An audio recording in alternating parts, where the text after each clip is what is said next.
Good morning, everyone, and welcome to this Tata Beach or Cornwall Place Tata Beach hearings and deliberations today. I'll ask John to tell us a bit about that. Oh, here's Nick. Oh, Nick, we're ready for you to share a care. Kia noi tātou, e te whānau, whae kia marama, kia whae take I roto I o mahi katoa, kia tū, kia kaha, kia hora te marino, aroha atu, aroha mai, tātou, kia tātou katoa. So let's all seek knowledge and enlightenment, have purpose in everything we do, stand tall, be strong, let peace be widespread, and let us show respect, love, and consideration for each other. Thank you for that, Nick. So just a little bit of housekeeping. My name's Kit Manning. I'm a Richmond Ward councillor, and with me I've got Councillor Kidmont from Waimea-Moutere, Councillor Hume from Golden Bay, and Board Member Knowles from Golden Bay as well. And we've got staff around the table. I'll let them introduce them. So John Ridd. John Ridd, I'm Group Manager, Customer and Community. Elsie McLean, Senior Governance Advisor. Morena, Nick Chin, I'm the Property Manager. And Robert Kent, Program Leader, Property Transactions. So in terms of housekeeping, if it starts to shake, we hop under the tables. I hope it doesn't. Fire alarm, I think we assemble out in front, is it? I'll ask the Golden Bay, we'll know. And toilets are out the back. That's right. Across the road on the park, we assemble. Right, we've got no apologies, and we need to move to reports. There's no change to the order of business. I'll just go declarations of interest. Any declarations of interest? No. Right, reports. We have to receive some late submissions. So it's up on the board here. Future option for 29 Cornwall Place, and we accept all the submissions and the late submissions, and we decline to accept any that we receive after the 23rd of June. So, right, you're happy to move that? Happy to do that. Moved Board Member Knowles, seconded Councillor Hume. All those in favour, please say aye. Against, carried. Now, you need to be aware that we've got people coming in on Zoom, so they'll be on the screen. We have to Zoom this one on too, possibly. So we've got some on Zoom, and the meeting is being live streamed. So just so you're aware.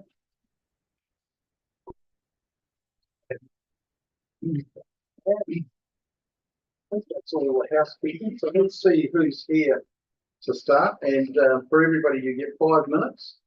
And it's up to you how you use that 5 minutes. So if you want to allow for some questions, stop before the dinger goes. I think the dinger will go about 4.5. That's all right for everybody. And the first one I've got Michael 5. Is Michael here? Yeah. If you'd like to come up to the table, Michael, welcome. And be assured we have a man. Oh, okay, very good. Okay. Know what's in there. These upside Steve.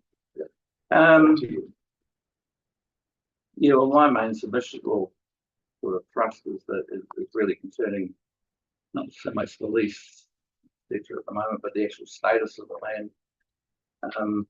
Without knowing or seeing files way back on the subdivision. I sort of contend that this should be reserved anyway. It's been accepted as reserve, the recreation, maybe recreation, and probably should have been done as a reserve contribution on subdivision. But again, not having access to those files, I don't know that. And it's sort of evidenced with the through the management plans. Since I think it's acknowledged that this is reserved since 1986. That's 40 years ago. So, I contend that residents have accepted that fact that it is reserved, and I think that status should be given to it to preserve public access in perpetuity. So there's, I see the lease is a separate issue because that can still be done under the Reserves Act anyway. And I suppose that this was a wee aside. In my former life, I was 2IC in the National Parks and Reserves Division head office, Wellington. So I do know a little bit about some of these, looking after national parks and reserves. That was back in the old Ransom Survey days and land information, different offshoots of that. I don't support sort of preferential disposal. I think Offerback, the former owner, would trump that anyway. So that's another issue that you should be looking at. More than happy with a lease to Golden Bay Kayaks. It was under the Reserves Act. Yeah, and that's basically it, really. Just, for the locals, it's always been considered the reserve, and I think that should happen. It was probably just an oversight at the time when that subdivision was done. Have you got any questions? I think we've got time. Has anyone got any questions in mind? No? Yeah, quite clear. Very good. Okay. Thank Now, thank you very much, Okay. Mike, for coming in. Okey Now, dokey. I've got Roger Bay from, and I don't see Roger, I know Roger from Richmond. I think he owns a property over here, so we'll move on from Roger. Warren Borlace, what's next?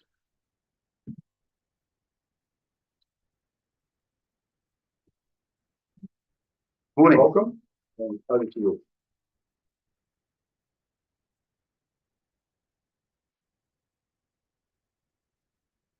Okay, I see this has been quite a complex matter, really, with respect to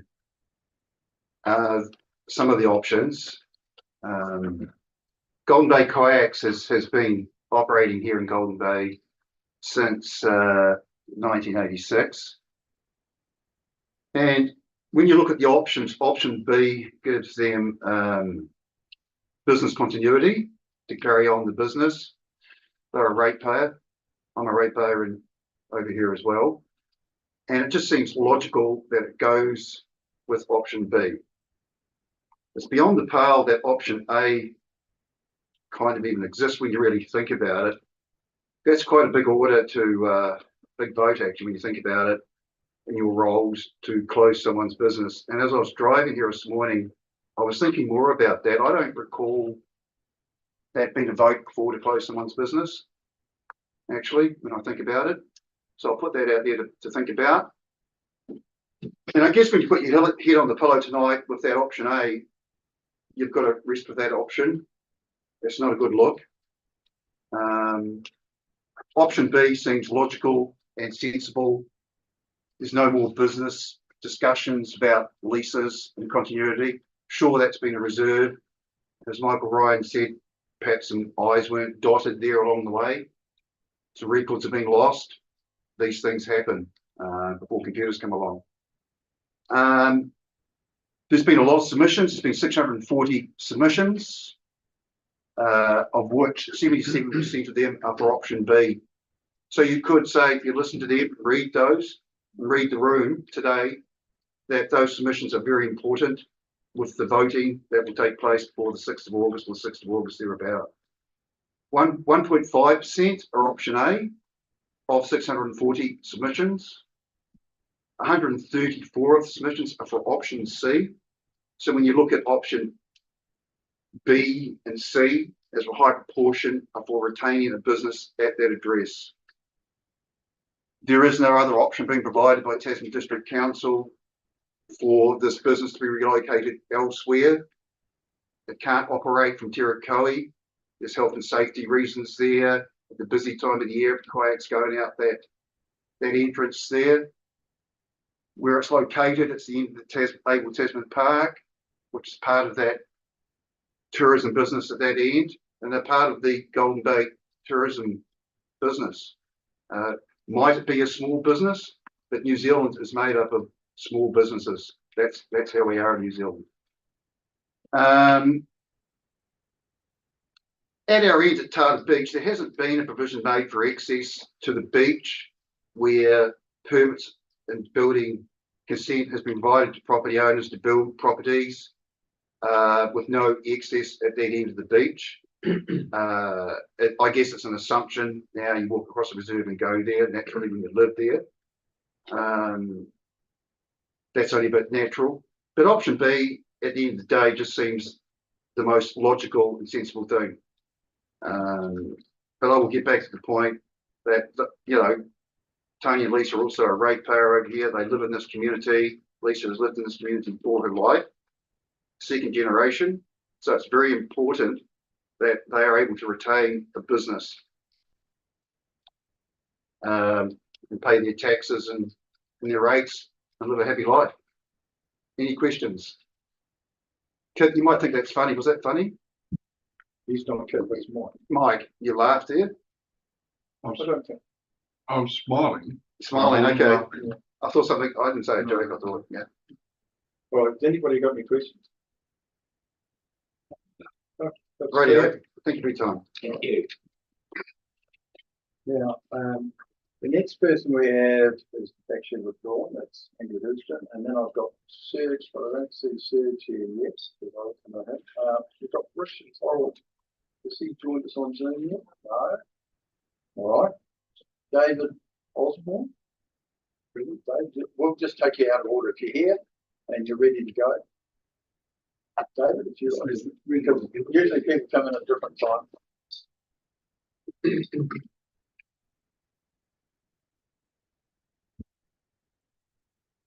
Right. I submitted in support of option B. We were invited to give reasons on a number of factors. The last of which, the TDC list was financial considerations, which appears to be the top of my scribbles. It seems a bit compromised. It gives dollars from sale to the TDC, which is probably going to be wasted when I read 9.9% rate rises, but it does give the combination of that dollars into coppers and ongoing rates, which are getting nothing from that property at the moment. If you wanted significant dollars, that was the only consideration. You'd sell the dam, get a lot more money that way. And, you know, following on from what Warren said, I don't think it's really agreement to shut down a successful, long-standing local business, which is held in good regard in the local community. In the comments on local business and recreation, Golden Bay kayaks, I didn't realise they'd been 40 years. I knew that was a long time. But they attract tourists to Golden Bay. You know, it's they provide the only access to the Abel Tasman National Park from this end of the park. Safe access. Those tourists, unlike a lot of people that come here, actually spend dollars in the community. You know, they buy food at the supermarket. They probably had accommodation before and after. They go across to the Splits and do tours there. You know, they're a destination business. Might be small, but significant in the summer period. And I see the joy on those people's faces as they're coming and going from the beach. You know, I'm a ratepayer and not totally involved in that end of the beach because I'm down the other end. But so I don't. It's not personal for me, the access through that property, but I think it is important as a consideration. Golden Bay Kayaks, they're good corporate citizens. They sponsor a lot of local sports teams and events. They give kayak support to all the water events that occur in Golden Bay.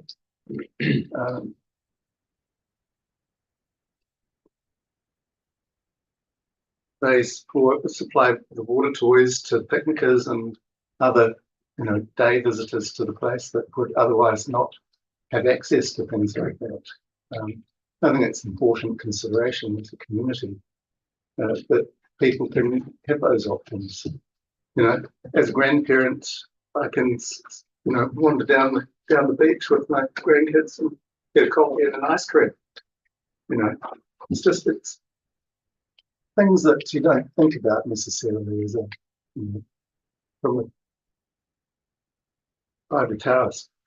I think the public access thing is important. It's been was taken as read, you know, for many years, and to cut that off, I think would be tragic. You know, there are regular access points from right down the western end of the, you know, to the beach intermittently. Boat ramp, there's another one at the reserve, but it'd be a long way along the beach to what is probably the most protected in the wind. To have no access there would probably be dangerous as well. I just thought of that. So I mean, I don't have any real self-interest, but I see the good in continuing access at that end of the beach. I think the business is important to the community. Versus option C, which I guess you think is similar. Renegotiation of leases seem problematic. You know, I've been in business for time now, but you know, leases, it's always a stressful time for business, you know, dealing with especially a corporate entity that changes, you know, how many property managers in 40 years that the business has had to deal with, you know. You know, as a business owner, I just had a single, you know, property owner over the years, so it's, you know, you got to know them. But with the changes, I understand that, you know, the release negotiations going on and nearly completed, and then all of a sudden TDC decides on this process. How stressful is that? You know, I think it'd be really nice for the business to actually be able to own that area that they operate out of. And that's probably better for the TDC as well. And ongoing rates, less stress both sides. Right, you're at 5 minutes now. Perfect. Okay. I thought it'd take 2. Apologies. That's all right. Thank you for that, David. Now I've got, I still don't see Serge or Richard Borrell. Mike Shannon. Yep. Mike, would you like to come on? Thank you. If you didn't hear the spiel, everybody gets 5 minutes. It's up to you whether you leave some time for questions. Thank you very much. Good morning. My name is Mike Shannon and my partner is Sally Ransley.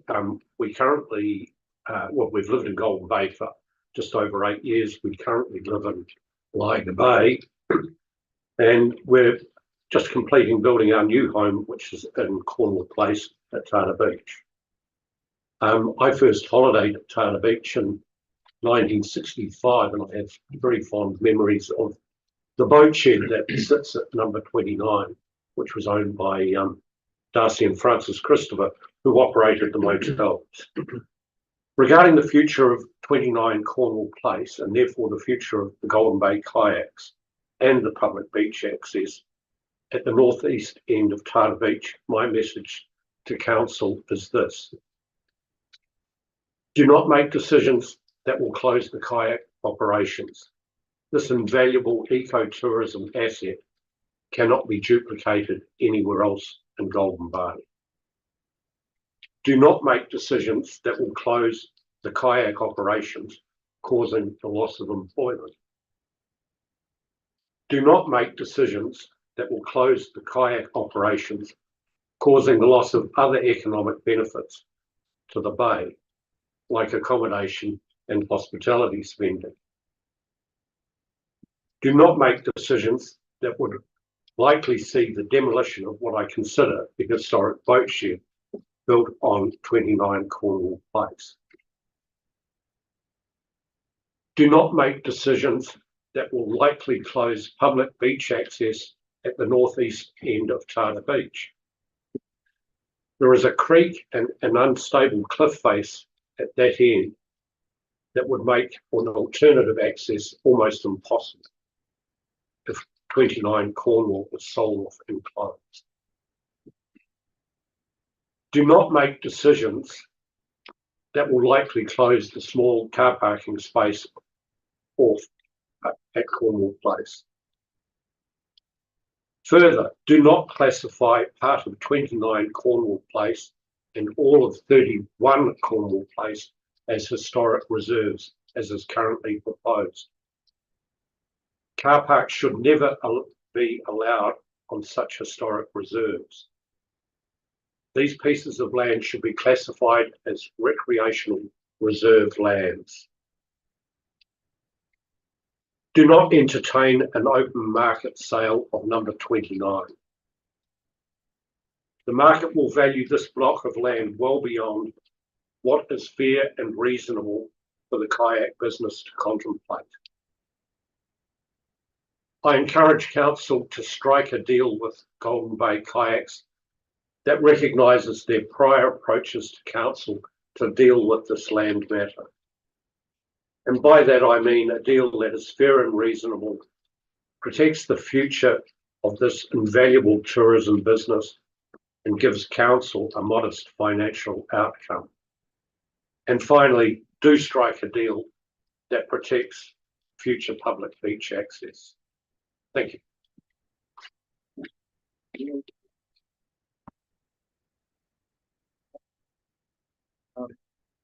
Next I've got Margie Holmes, Warhome's look, but she's not here. And 50 Paki is not coming down. No Richard Horrell yet. Kelsey, not that I can see. Shane, you're here nice and early. Sure.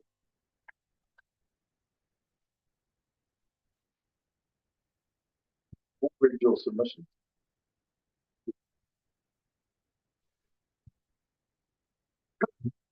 Am I saying that, yes, I'll take the submission as read. Thank you. Te pai whakawaiti nei I nei. Kia koutou katoa. My name is Shane Graham. I'm the Chief Executive Tau Whakahaere for the Runanga o Ngāti Rāua. Here to speak in support of our submission on 29 Cornwall Place. I'd like to cover three things this morning. The failure that has brought us here, our position on the three options, and the outcome we're asking this panel to consider. Tasman District Council resolved to investigate disposal of this property in July 2025. Ngāti Rāua found out by accident 10 months later, with days left in the submission period, because a colleague from another iwi trust happened to stumble across the notice while looking for something else. Appreciating that notification also went to iwi chairs. However, we're not the iwi CEO's forum. We are not the iwi CEO's forum. We were not engaged. Council has acknowledged that John Reid apologised for it directly, and we accept that apology was made in good faith. But an apology doesn't discharge a legal obligation. Section 77 of the Local Government Act required Council to take Ngāti Rāua's relationship with this whenua into account for reaching this point. Section 81 requires Council to establish a process that gave us the opportunity to contribute and to provide us the information to do so. Neither happened until we were forced to the issue.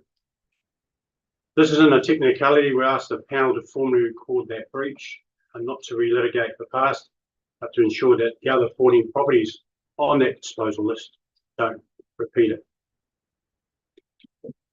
Why the site matters. Tata Beach is not an interchangeable land. This Papakainga for Kawatiri and Te Aupōuri, Mātinga and their whānau. The archaeological record on this specific site, N25/68, which sites partially on 29 Cornwall Place, contains midden modified soil, stone flakes and other features and other areas of interest to Ngāti Rāua. Council's own Tasman Resource Management Plan recognises this through the Cultural Heritage Precinct overlay running through the length of the beach. This isn't a claim we're certainly for the first time here today. It's written into our statements of association and our deed of settlement. It predates this council process, predates this hearing, and will probably outlast the vote. So when we talk about surplus to requirements, I'd ask the panel to consider surplus to whose requirements. This land has never stopped being significant to Ngāti Rāua. Of the three options before the council, we support option C, retaining the entire site in public ownership, the long-term commercial lease to Golden Bay Kayaks. We want to be clear, we are not opposing Golden Bay Kayaks. We have operated there for 30 years. We have no issue with the lease. They let that continue. Our concern is with permanent alienation of this land from public and by extension, iwi relationship with it. Options A and B both involve disposal of part or all of the site into private ownership. Once that happens, it cannot be undone. Option C is the only option on the table that preserves council ability on its treaty and our local government association obligations on the whenua this year and in 50 years' time.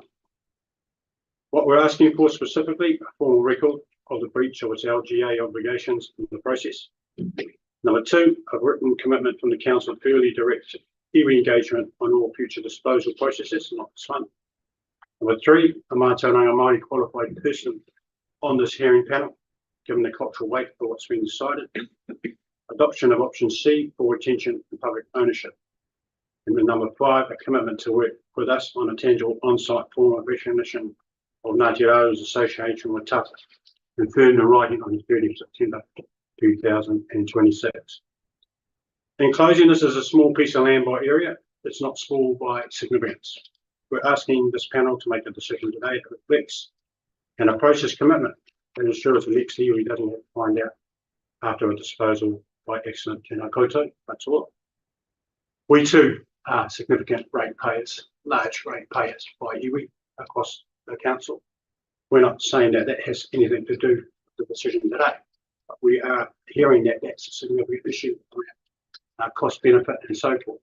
We feel that the significance of the whenua to us, which is in the records, continues to be made acknowledged, and also have the public enjoy that recognition as well. Tēnā koutou, happy to take any questions. Any questions? Thanks for Kilmore. Thank you. Good, that's all. I've got one question about the site, the NZAA site 2568. I've looked up on the website for Aotearoa archaeological sites, and this is what's on the website. I can't see it. Like I'll pass it around to you. So the green line there bisects only parts of 29 Cornwall Place. So are you saying that that's wrong? I'm saying part of it, not all of it. Yeah, I'm saying that that's wrong. Yeah, will be the first time GIS and spatial planning has been a little bit inaccurate, especially from hundreds of years ago.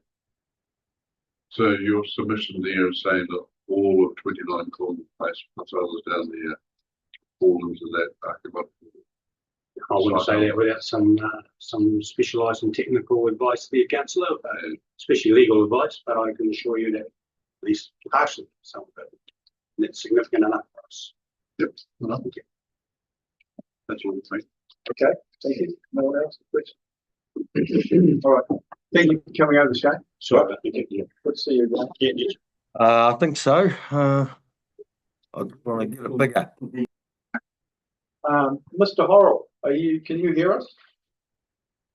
Richard? See, he's on Zoom. Hello, how are you? I'm good, Richard. Look, we started before you came on, so you were on the list earlier, but we'll take you now. You've got 5 minutes. Yes, how no problem at all. Up to you. If you want to leave some time for questions, we'll give you a ding or 4.5 minutes. Okay. So over to you, Richard. Okay. Basically, I felt that it was such an important subject for me personally. We've owned a property in Cornwall Place for 40 years. We've had a lot of fun out of that property, and to suddenly find our access to the beach could be in jeopardy, we're quite stunned and amazed that it was never ever gazetted as a reserve in the first place, which we all thought it was. And I think we certainly need that. We're a family of, my close family amounts to 22 people, and we use that access and that area a lot. And to me, the option whereby you sell a sliver off to the kayak is perhaps the best option by far. But the last option of still carrying on with the lease is obviously a fallback. But the option to actually sell to an outsider and potentially destroy our access to that beach is definitely a big worry for us. There's probably 25 houses in that street that use that, plus the tourists, and definitely the sale of that property would mean that the kayak business would close, and there would be a loss of the tourism to the bay. Look, Golden Bay needs that tourism. Tourism is a growth industry. We really do need to keep that open and thriving, along with looking after the locals who owns those properties in that street. I mean, it is the top real estate in Golden Bay. It is the top beach, obviously, because it's golden sand and stays full of water. So therefore, it is really up there in values, and therefore selling it is great for council to make some money in the short term, but it makes it awfully difficult for us in the long term. The amount of people and equipment that gets passed through that reserve each day in the peak of the season, when the streets are packed with people and cars, including tourists, is quite amazing. And to be left with possibly a little track or something down the side wouldn't be really that accommodating for the locals. But there is, we have a half share in 2 properties in the street, and as I say, we have had a long time, and I just wonder why it was never gazetted as a reserve in the first place. That it, Richard? Penguins. Yeah, there's definitely potential for disturbance of the penguin thing in there. Unfortunately, we did find a couple of dead ones there this year, which was quite alarming. But they do come and burrow in the banks there, so it is definitely a habitat for them there, and potential loss of that as well. Though the housing building lines will bring that well back from that, hopefully, and there wouldn't be a problem if that did occur. Thanks, Richard. My preference is I think Totanui Beach is a bit prettier than myself. You take the road to it first. I do, but that's probably because it was the first time I visited. It was in 1963 when I came here as a child, and I just arrived in New Zealand. So maybe that's probably what the history goes back to. But I do holiday here every year, incognito. Nobody knows who I am. Thanks, Richard. That's excellent. No questions. It was very clear. All right, now I'll just move to next one. I think it's Linda. Linda Jenkins, isn't it? No, not here. Now let's have a look. Martin Potter.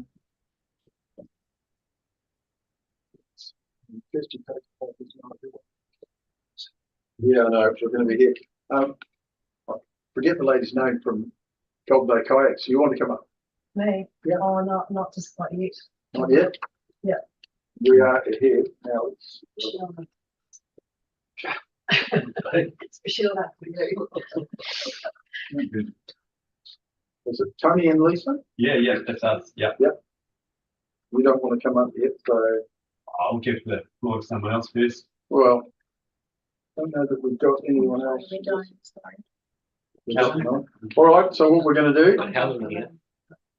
Helen's here. I'm going for 11. I just came to listen. Meantime. Oh, But, I've got Helen May. yes, Helen May Kingston, that's my name. Yeah, well, I've got you on the list. I am on it. All right, would you want to come up Yeah, now? I said 11 o'clock, but Yeah. that was where I was down, so I didn't think I was. No, Helen, Cool, if yeah. you're happy to come up now, Sure. this usually happens, we take people out of. That's fine. I've been doing these sort of submissions for about 15 years. I just tick people off as they come up. So if you're happy to come now, Helen, you know the drill, it's 5 minutes.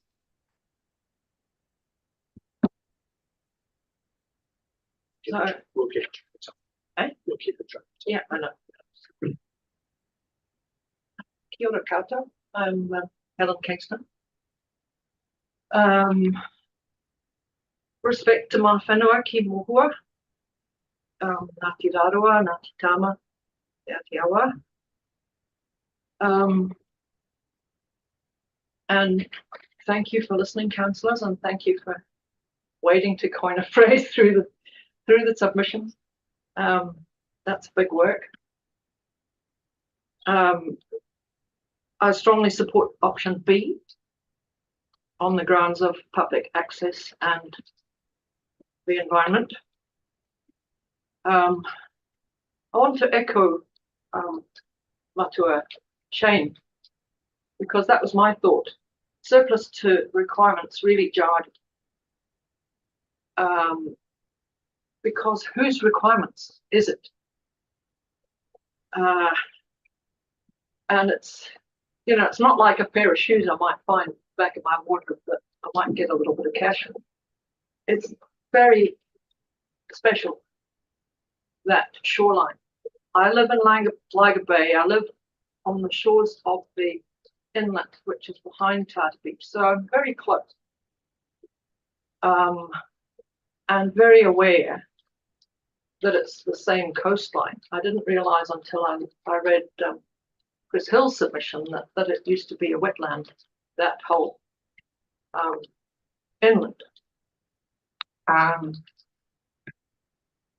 So I want to talk, I trust you've read my submission, and so I want to talk about values and not the value, not the price that you can get for a piece of land, but values.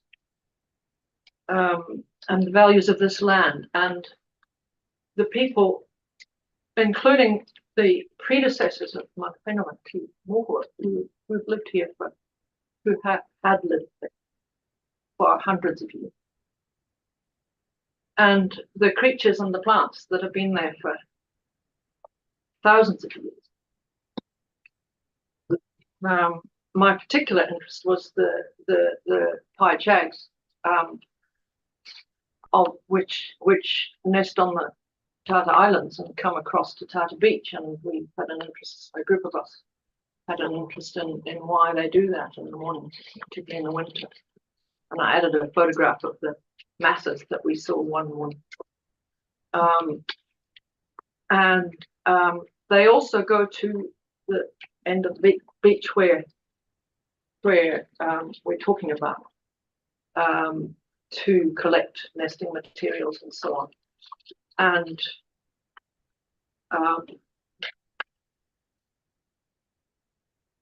so the values of the people here now, and particularly it has been talked about, the values of Tony and Lisa, who have a great sense of the environment and impart that to their clients. And they look after, among others, the penguins and the spotted shag. I'm an ex-kayaker. I'm in my 80s now, and it's not safe for me, but it is one of the least environmentally disturbing and most enjoyable seagoing pastimes that I know. No noise, no emissions. And I was a doctor too. It's good for body, mind, and spirit. It's a wonderful thing. to give to people. And as others have said, it brings people to the bay. This section is not currently a reserve. I've heard that it ought to be, but it's not. And I see as the best option that part of it be sold to Gold Bay Kayaks, to Lisa and Tony, and part of it be added to become a reserve and be added to the existing reserve, so that all the needs of most people will be fulfilled then. And it's you councillors, I don't envy you. You have the planning job. We can see the past. We can't see into the future. We don't know what's going to happen. Gosh, we in Liger Bay know what can happen with the 2011 floods. So things may change in that environment, but let's preserve the values of the here and now and impart them to our mokopuna and the young people, because what are they going to think? You can just sell a bit of that and get money for it, and that's done once and it cannot be recovered. Whereas if you've got reserve there plus a really good use of it, then that's a much better value to me. So let's keep the values we have here and now. So I do strongly support option B. Thank you. Okay, thank you. 5 minutes has gone. We're ahead of time, but Grant, one A question. very quick question. Are you still seeing the same number of shags in the same area? No, we're not. And maybe you'd need to ask this to Tony, because I haven't been able to get down there very much. But we're not. But we know from the past records that they do come and go.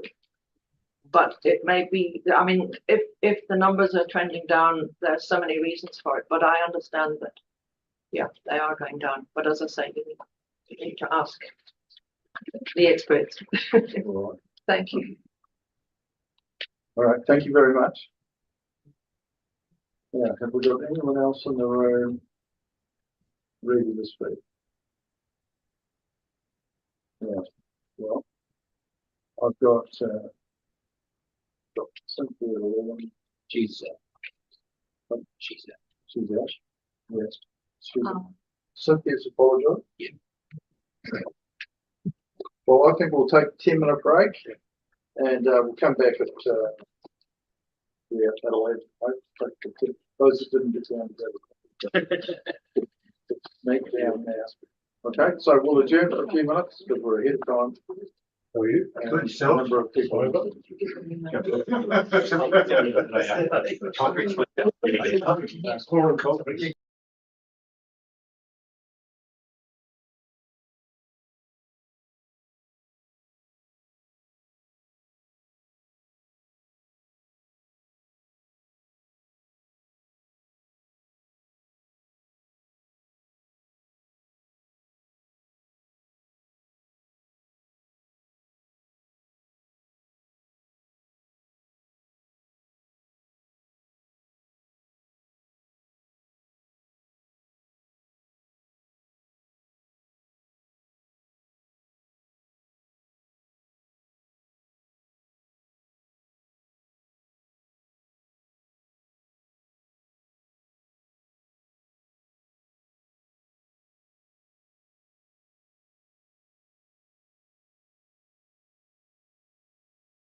Really? You can't get in, or is that? Well, it says the meeting is adjourned.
Right, I've got it down.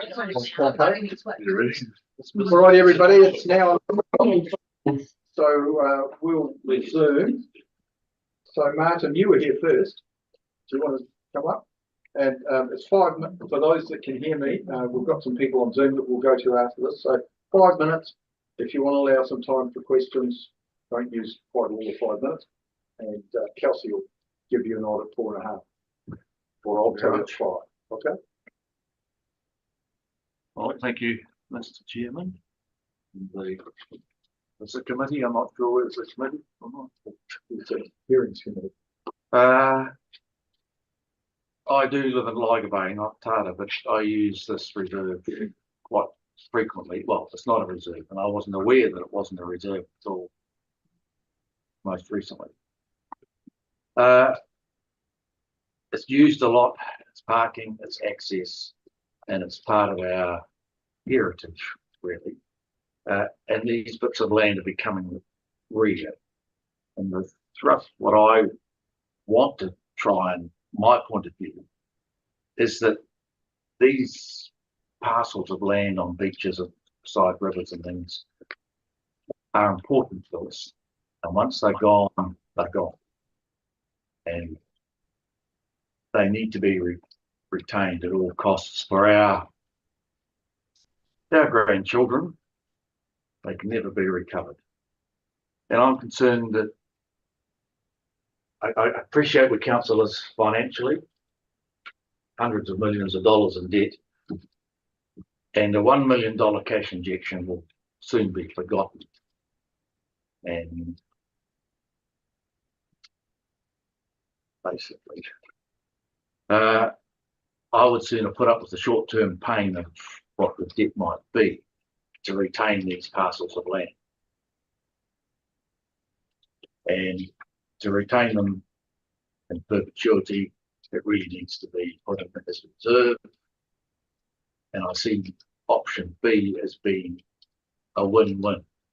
The area which is used as reserve for access, parking, is then formally retained, and that which isn't goes to its current use, which seems to fit in very well with the use of one part of the beach. I certainly don't see option A as being a good solution at all. I see option B as being a win-win for both the council and with the Golden Bay kayaks. The lease, I think, is really just delaying, and who knows what will happen in the future. So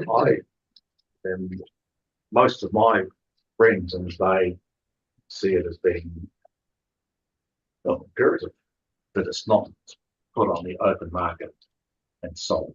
It's gone. And I think in years to come, we would through that decision. Can't get it back.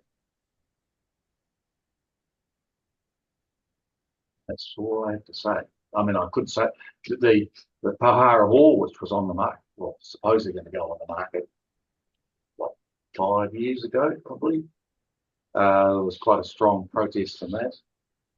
And I submitted on that and found out that, in fact, the policy that it would be sold was actually not a written policy at all. It was just council's whim at the time. I would get a wee bit sort of cynical about what's driving it. So please think of the future. Not just asking if anybody had any questions. Okay. Good points. Well made. Thanks very much. Thank you very much. All right. Good.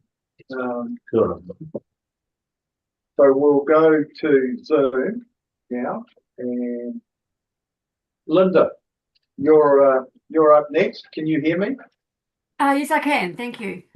All right. So you're on the screen, Linda. You've got, if you've heard the spiel, you get five minutes. If you'd like to allow a little bit of time at the end for questions, that's good. But everybody's been pretty clear what they want so far. So over to you. Thank you very much. Linda Jenkins, I'm with the Tasman Bay Blue Penguin Trust. Clearly, the objective of our trust is to advocate for little penguins, korora, who are at risk and declining. And although I'm based in Kaiteriterre, I do see a lot of similarities to over in Golden Bay to what has been happening here. So the penguins, their dock conservation status, they're at risk and declining. And one of their biggest challenges is habitat depletion. So on top of climate change and all the challenges that they have out at sea, on land, residential development is a massive threat for them. And so I would like to urge council to protect vegetated coastal environments as much as possible, create safe zones for our korora and other native wildlife, and acknowledge that Tata Beach is part of a wider coastal ecosystem that supports korora. So it's part of a much bigger picture. And I think it's important that we as a community, also our council, endeavour to protect biodiversity in our coastal areas. And we also have to remember that the population of korora that we have now around the country, but in Golden Bay, is a remnant population. It is just a fraction of what was there before. So the korora have already compromised with a lot of the coastal development that has already taken place. And so looking ahead, I think it's even more important that we conserve what little there is left. And I think we as a community, we need to learn to give way to our native species in situations like this. So we do support option B. It is a compromise. But of the options that were offered, I think option B would be the best one at this stage. Thank you. Okay, thank you, Linda. Any questions? I'll be a short one. Yep, that's right, Tom. Thank you, Linda. It's Mike Kinamot here.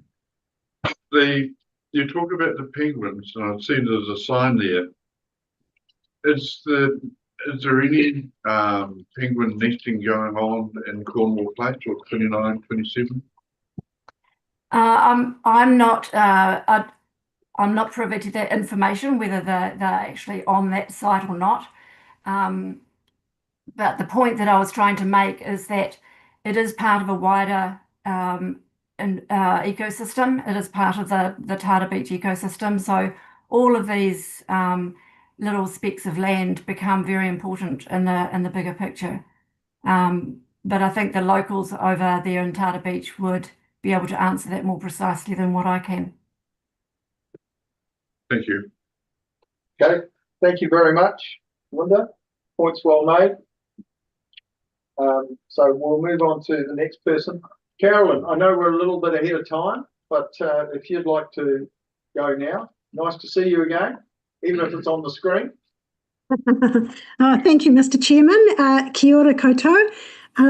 Thank you for this opportunity, and it's nice not to have to travel.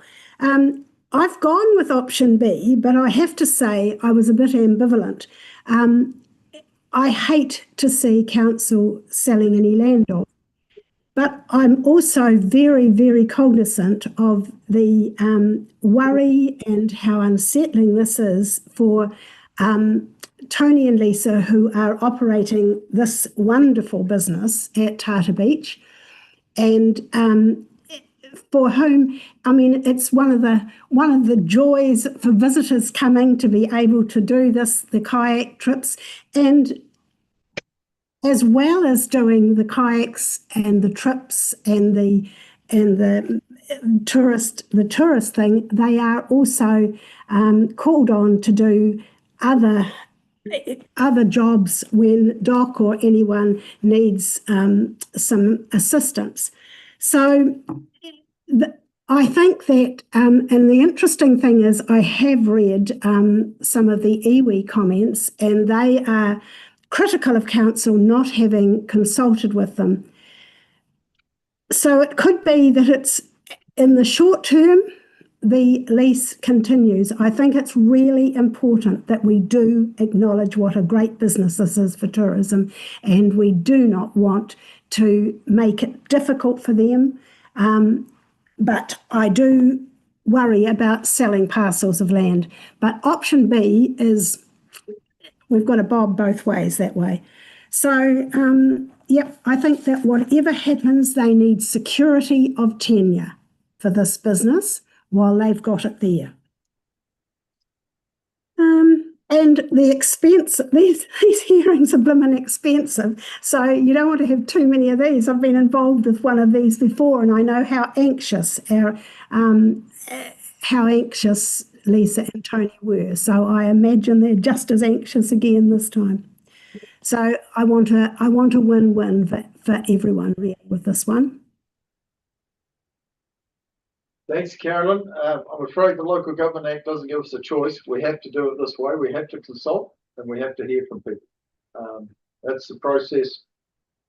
And we don't control the rules. Central government does. They tell us what to do all the time. I'm used to it. Yeah. Look at local water's done well. Now, any other questions of anyone? No? All right. Thank you, Carolyn. Very good.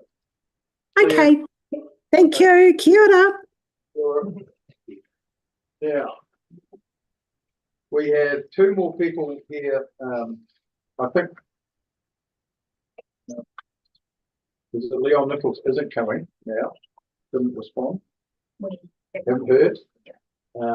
We've done Carolyn and we've got Hans due at 11:30. And we've got Joyce Wiley at 11:30. When Joyce's shearing shape. She's not coming? Don't believe so. You haven't heard? The wool price is up today, I think. Yeah. All right, what we're going to do is we're going to take another break because at 11:30 we've got Hans, so we can't do that, and then we're going to take an early lunch, and we're starting again at 12:30. So that's the idea. So if you want to save some time, I can speak again. no. In a word, you're not allowed to do that. There's a set of rules that we have to follow under the Local Government Act. What section is it?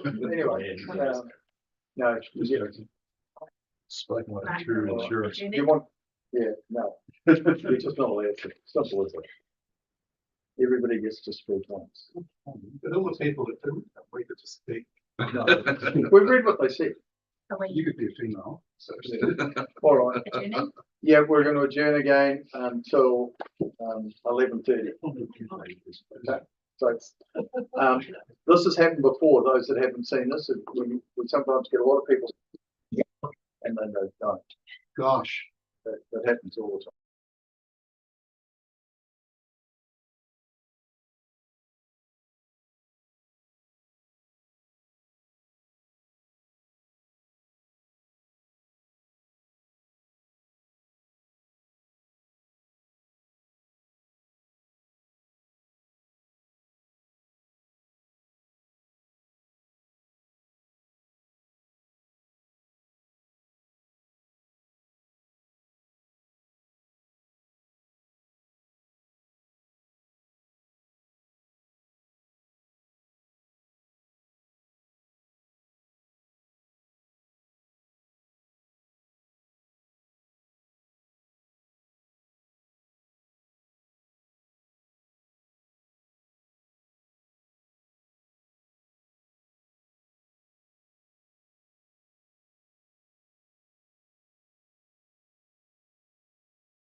It's a nice lifestyle.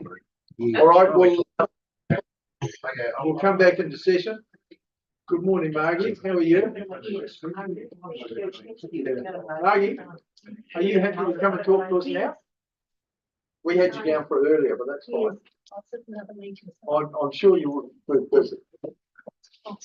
Nice to see you. So, in theory, you get 5 minutes, but we've got a little bit of spare time. I haven't got any notes, so that's disconcerting.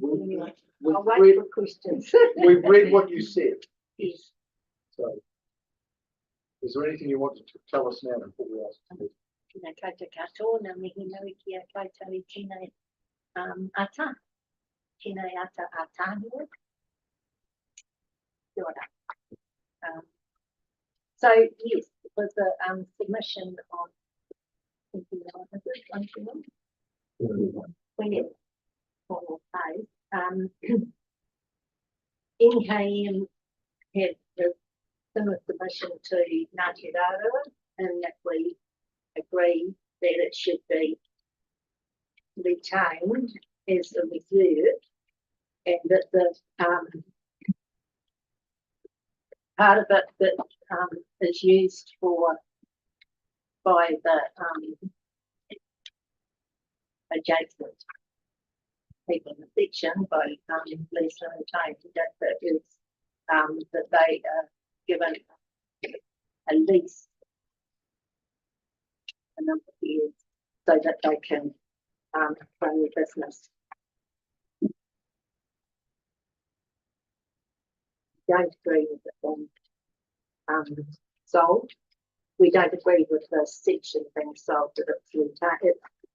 To be put into the reserve that's goes up the hill. It's already there.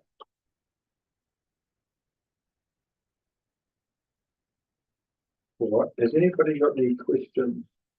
Because I thought yours was slightly different, your submission than Ngāti Rāua. It's only a little bit. You certainly emphasised that you wanted the business to continue. Yes. I think it's a valuable asset to the tourist attractions in the Golden Bay, especially in Tata. So I think that what they're doing is excellent, and I think that the council needs to make sure that with a lease agreement that it's not been like the process that they've had to go through whenever the criminal contract, and that they can get on with their business and not have to worry about it. Yeah, I know. And I did go down there to visit and spoke to Lisa with Chris Hill, and it was obvious that the community used it. You know, the people walking through to the beach. And yeah, we saw that. We did a site visit this morning at 9 o'clock. I was familiar with it, but I hadn't been there particularly on my own. So the 4 of us did a site visit this morning. You can certainly see where people access to beach.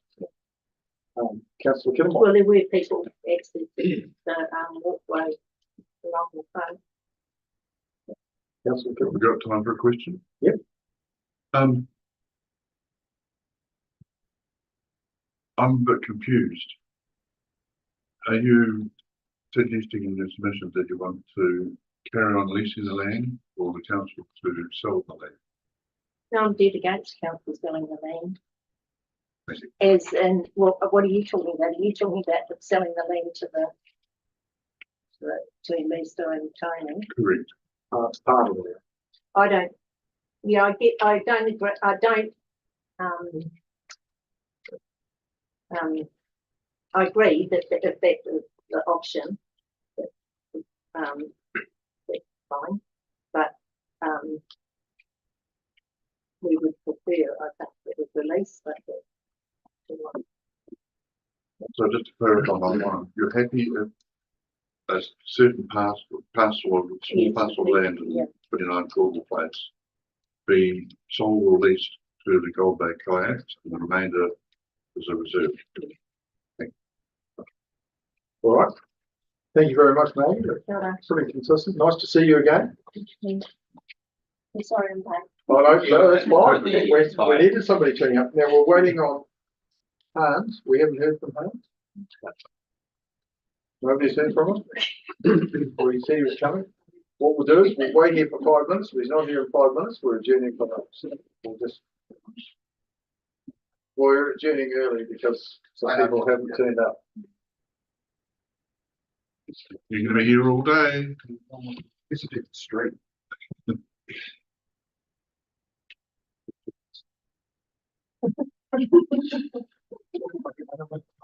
That's central government, not us. Oh, okay. We have no say.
Yeah.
How long?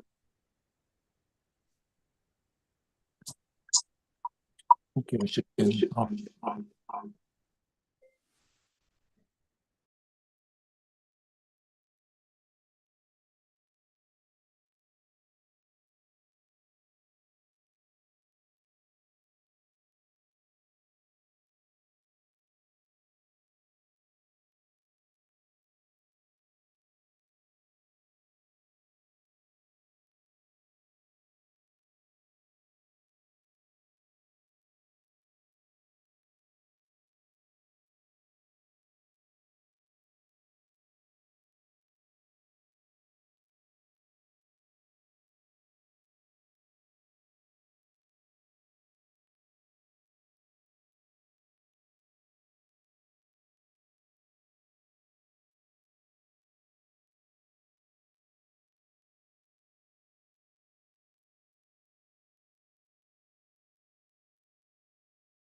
Something happening.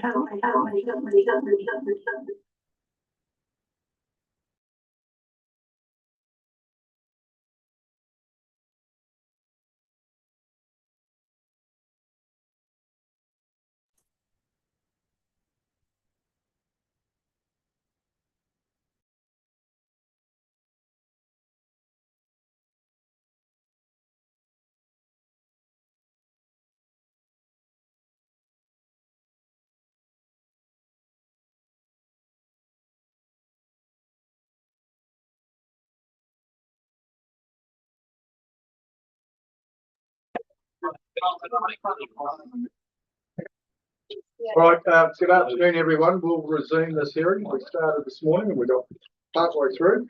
I've got a number of people here at 12:30 and I'm not sure of everybody's face or name because I don't know you all. So I've got three foremen. Bree, you want to come up in 5 minutes? Sure. So everybody that's in the room, you get 5 minutes to speak. And if you leave time at the end to answer questions, if you use all your 5 minutes, you won't get any questions. But they haven't been 2 minutes. So if you like to come forward, take a seat, Brett. Yep. We won't bite you. We'll promise. Kia ora. Thank you for the opportunity. I'm a local resident, live over in Onikaka and access Tata Beach a lot with my kayaks. And also, so I really want to speak for several people in Onikaka that do the same, and also for people that have concerns environmentally. I have my notes on my phone, so I hope that doesn't feel rude, just so I can kind of make sure I cover it all. I think probably my first concern is environmental. My worry is that if the reserve land gets sold off and somebody builds there, then what's going to happen when the sea levels rise and the creek starts to flood and there's a lot of environmental impact, and what's going to happen to that area? You know, we're already losing a lot of the beach and the grasses that are trying to protect that, and it kind of makes me concerned to think that we're not thinking long term around keeping more trees in that area. And I've seen Lisa and Tony really take care of that property, make sure the trees and the grasses and everything in there are taken care of, and to provide a place for the penguins. I volunteer with the penguin group in Tarakoe, and we're very aware that there are nesting penguins in that area, and that's another concern that we have around, well, I have, around how to manage that if it's actually sold off. You know, I'm really wanting to support option B because I feel like as a business, Golden Bay Kayaks really is community focused. They are providing a really good business that brings people also into the bay, but they also are really community focused in supporting locals. They've allowed me to have access to, through the reserve, you know, beside their shed, to put my kayak in and out. It feels like for me in the summer when it's really crowded down the end and there's a small group of us locals wanting to take their kayaks to the beach, it's one way to get in and out without having to navigate all the parking issues down the other end and navigate boats and water skiers and things like that. So it was, you know, really one of my driving forces of wanting to be really vocal about it. You know, I think also the thing that worries me is how long term are we thinking as a group. I lived in the States for a long time and watched pieces of land get sold off and developments put in, and nobody was taking responsibility for looking after the land. Yeah, I think that's probably my main point. And I think Golden Bay Kayaks would be a great steward of the land. And yeah, I think that's probably about it. I'm repeating myself. Sorry. Yeah. Okay, I'll just see if anybody has any questions. No? None? So that's fine, Bree. Okay. You're quite clear. Option B is your preference. Thanks for hearing me. All right, now,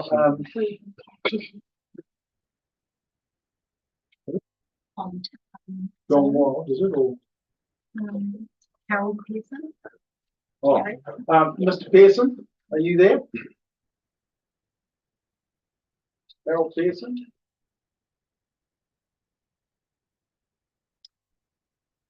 Welcome. I've got, well, while we're waiting for him to come back, oh no, it's there again.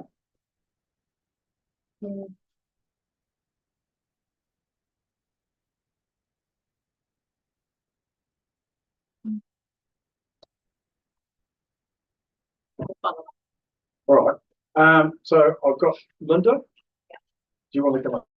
Okay.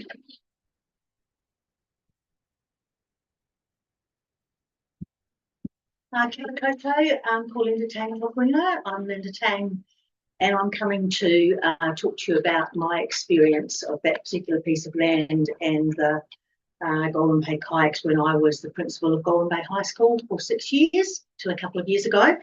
And I want to talk about an aspect that, flicking through the submissions, I haven't really seen touched by others. I agree with many of the other submissions, but the one I want to think about is water safety for the young people of Golden Bay. It is no accident that we haven't had a serious accident to my knowledge with a young person around water in Golden Bay. Our community invests an enormous amount in swimming lessons at the high school pool and at lessons in other places around the community. But and that's a program that goes every summer, every day after school. But learning to swim in the swimming pool isn't sufficient. If you're going to be swimming in the ocean. And in my time at Golden Bay High School, we used Golden Bay kayaks and the access to the beach at that end of Tata in order to give water safety lessons to our young people.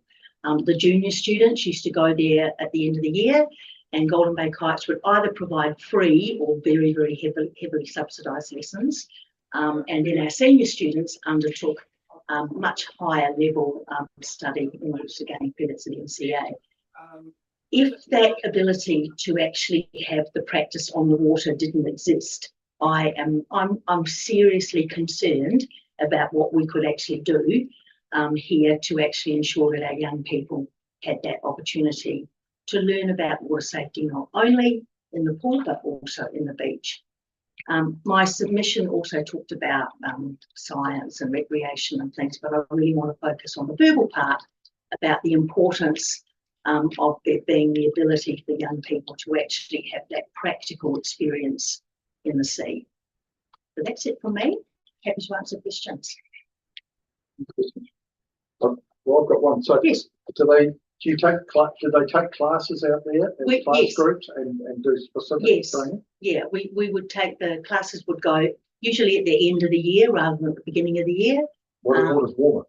Yeah, and well, also we're able to cover that. Now, I don't know what's happening now. I'm not the current Tim Waiki, this gentleman there is, but it was a deliberate decision of ours to try and ensure that students had access to the sea. Safety reasons, also science reasons as well. And I guess the thing is that the company provided, as I said, either free or extremely heavily subsidised opportunities. Now, if that doesn't exist, I don't know how we would give the young people those opportunities. So free. As a school, you have to have your own safety stuff, and so when you do that, does it sort of help having an organisation like this, or could you just hire kayaks and done them from home? I mean, the school has a few kayaks, but being able to do it for a large number of students is the first thing. Second thing is that they have absolute experts. So there's and whilst we do have staff, at the high school that are trained, having the expertise means you can take a whole group of students. If you're dealing with only a small number of students, you could handle that, but the larger number of students. So it makes a difference to the risk. Absolutely big difference to the risk management. Okay, thank you very much for that, Linda. Nice for you to come in. So we've got some people waiting on Zoom. I see John Weil is there and Harry. So John, are you there?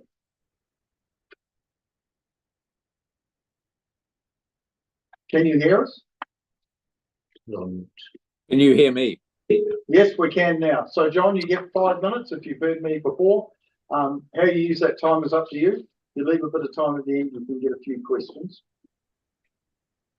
Thank you. I'm a Tata resident, and I'm just concerned that it's put to us that the TDC has identified this piece of land as potentially surplus to requirements.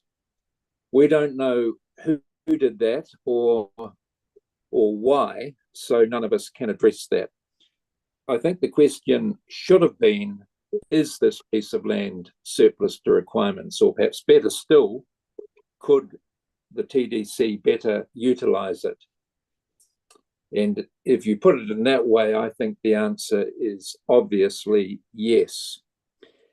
I don't want to repeat what others have said. I make 4 points. Firstly, I do not think that selling this piece of land, all of it, should be an option seriously considered. It is not surplus to requirements, and if it's sold, it can't ever be got back and it can't really be replaced. And it was, I think, an enlightened purchase by the council back in the early 1990s. And secondly, this is the only direct public access to the sheltered northern end of the beach, next to the stream, and children are constantly during the summer playing in the stream, and to the rocky coastline, also very popular. And for those reasons, it's well used. I can say that because my own family, our properties on the inland side of the road, use what we call the kayaks access constantly. Thirdly, there is surely a safety concern. What if someone was injured on the rocks or at that end of the beach and help was needed urgently? Fourthly, if this area was made more attractive, I think it would be used more for picnicking. I don't know. I just listened to someone say that it's the kayak people who maintain that area.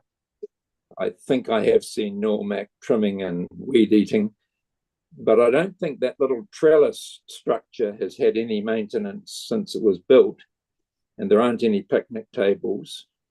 And unlike Liger Bay, Tata Beach doesn't have any, or certainly not many, sheltered picnic areas, and that could be one of them. And if it was made more attractive, more picnic friendly, I think it would be used a lot more than it is. So please do not sell this piece of land, use it to better advantage. And I favour option C. Thank you. Thank you for that. I'll just check there's no question. No? I'll put it down to option B. Yeah, we had you down as option B in your written submission, but now saying. Well, I'm strongly opposed to selling to option A, and I favour option C, but B is also. I mean, I agree with everybody who says it's just great to have the kayak company operating there. All right, thank you for that. Good, thank you. Jono, wasn't it? You're John. here. No, I'm just talking to Jono, who's in front of us. Jono Hay, isn't it? So if you'd like to come up, Jono, because I'm sure you've got to get back to your day job, your real job. Koto katoa, ko Jono hei tōku ingoa, ko te tūnga waki ki te Wapukura o Morua. My name's Jono and I am the current principal of Golden Bay High School. I've been taking over from Linda at the beginning of 2024. So this is my 3rd year here.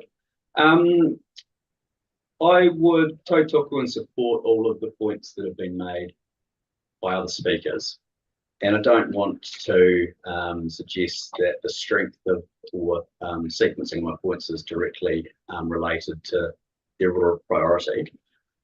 but I do want to focus on areas that other people haven't addressed so much. So, I mean, access is absolutely critical in my view. It's the sheltered end of the beach. There's a low grade track with a concrete ramp there that, in the context of school trips, in addition to what Linda mentioned, provides an opportunity for access for students with disabilities. And that's something very rare in the context of visiting beaches. It prevents the need to navigate the car park, the boat ramp, and all the other facets of that. And obviously that area is not so sheltered.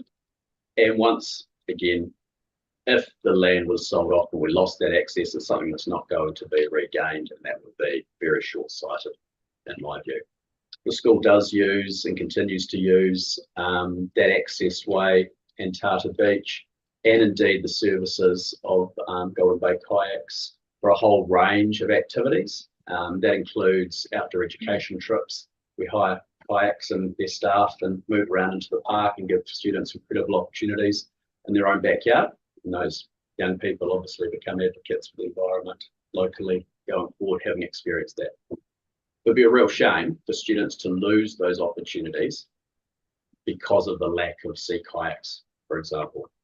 And when you've got 20, 25 students going out at once, it's not necessarily economically viable for the school to have a full fleet of sea kayaks to support that sort of trip. So their service is critical to support that. I think in terms of Golden Bay generally, I've seen some demographic data and projections, some work done by Golden Bay Community Health that show that the population of Golden Bay is forecast to increase significantly, but the only demographic that's changing is the over 65s, the retirees moving into the Bay. And really, the key reason for that is a lack of employment opportunities. The population of the school has a relatively flat projection. And again, that's because we have the people living here that we have the people coming here where they can. There's lots of people that want to live here, but a lack of employment opportunities is a limiting factor. So threatening the viability of a locally owned business that gives a huge amount back to the community, which has again been spoken to before, again, would in my view be short-sighted and have a negative impact on our community more broadly. I agree with the environmental aspect. I'd have major reservations about the suitability of that land for building on, with the creek there and the erosion proneness of it and sea level rise and penguins and all of that.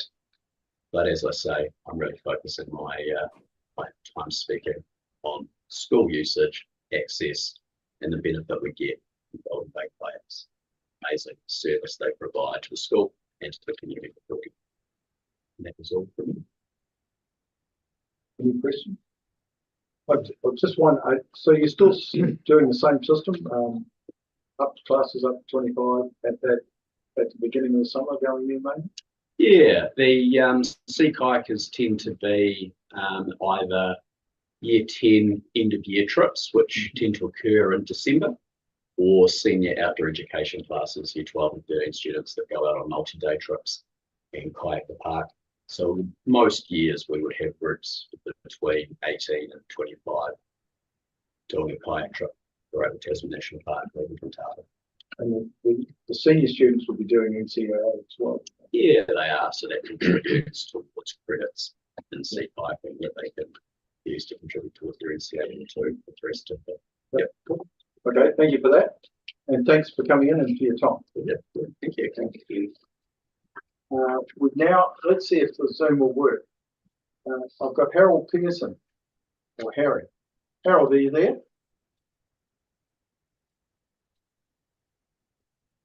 Can you hear us? Yep, I can hear you. Can you hear me? Yes, we can. Fantastic. So you're up 5 minutes, and if you want to leave any time for questions, and we'll tell you when the 5 minutes are up, if you're still going. Okay. Tēnā koutou katoa, ko Harry Pearson, aho. My name's Harry Pearson and I live in Nelson, and my wife and I own a property in Tasman. I was thinking what a beautiful day for a kayak. Anyway, I'd like to take this opportunity to talk about tourism. and to emphasise the importance of tourism to our region and especially to Golden Bay. I'm passionate about tourism and how it can help communities, regions and countries. Sustainable tourism is essential for our economic survival of many regions in New Zealand, and especially isolated regions such as Golden Bay, to help maintain their services. Most of my working life, I've been travelling and working in tourism. I've seen communities thrive thanks to tourism, but I've also seen communities struggle without it. More tourists and visitors means that there's better support for local services. If we had more visitors, would hundreds of Air New Zealand flights to Nelson be cancelled? While in the last year, there was an 18% increase in flights between Australia and New Zealand and a 15% increase in visitor numbers to New Zealand. One-way tickets between here and Auckland now cost over $400. Tourism helps support our small local airlines and also so many other businesses.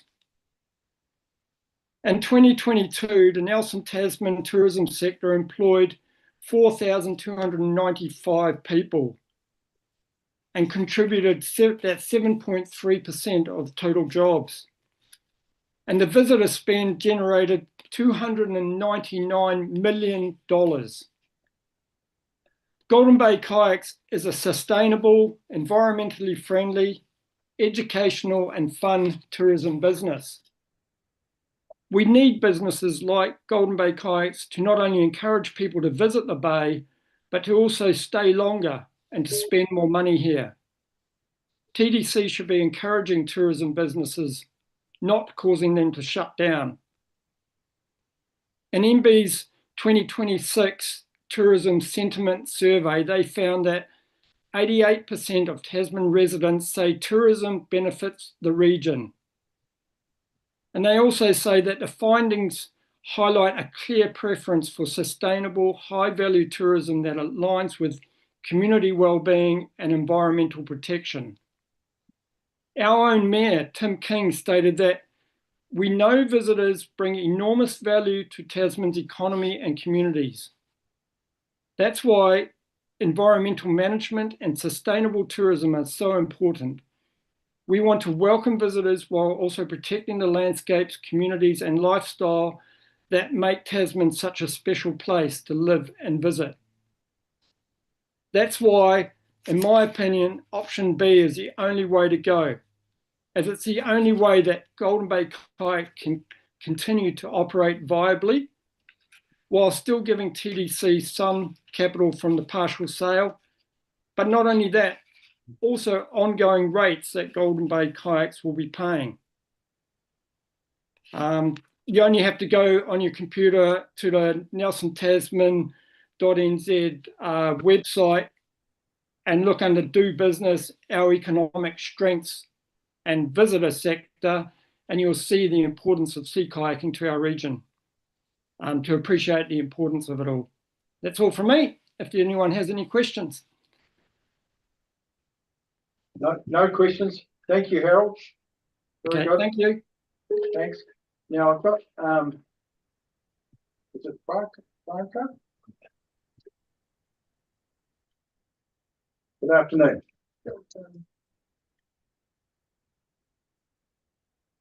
So over to you. I don't have a lot to say except that I like that reserve there. I've used it once for a picnic when it was too windy on the beach, and it was really nice to have a bit of shelter.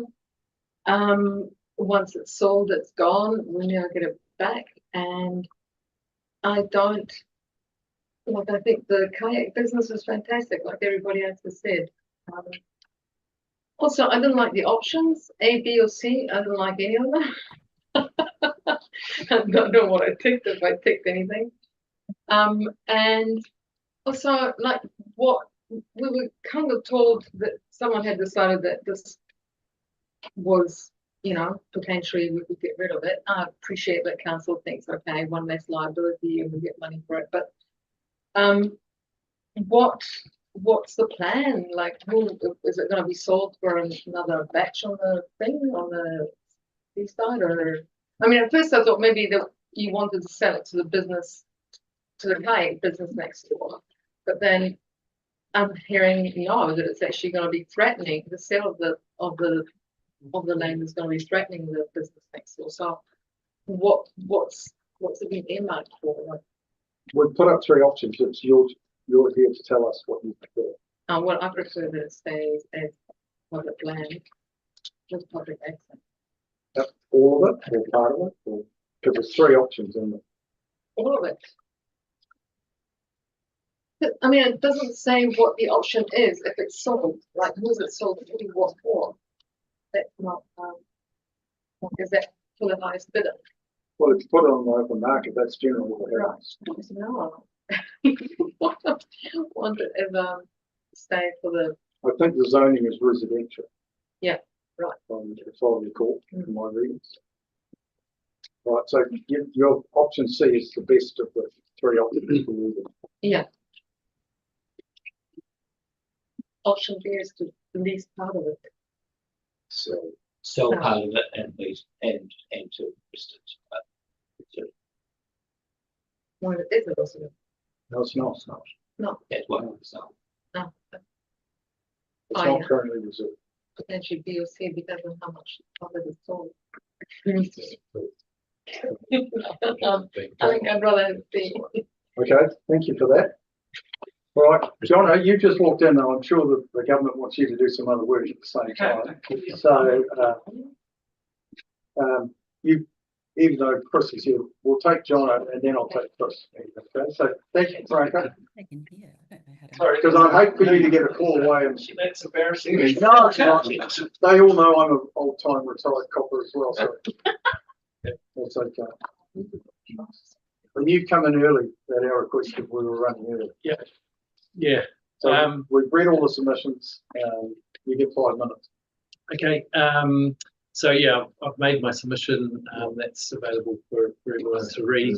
Really, the purpose of me presenting in person today is to really emphasise the benefit that police search and rescue get out of having an operation like Tony and Lisa's, and in fact, and being run by Tony and Lisa in particular. But I'm sure if another operator was there, we would also get their expertise as well.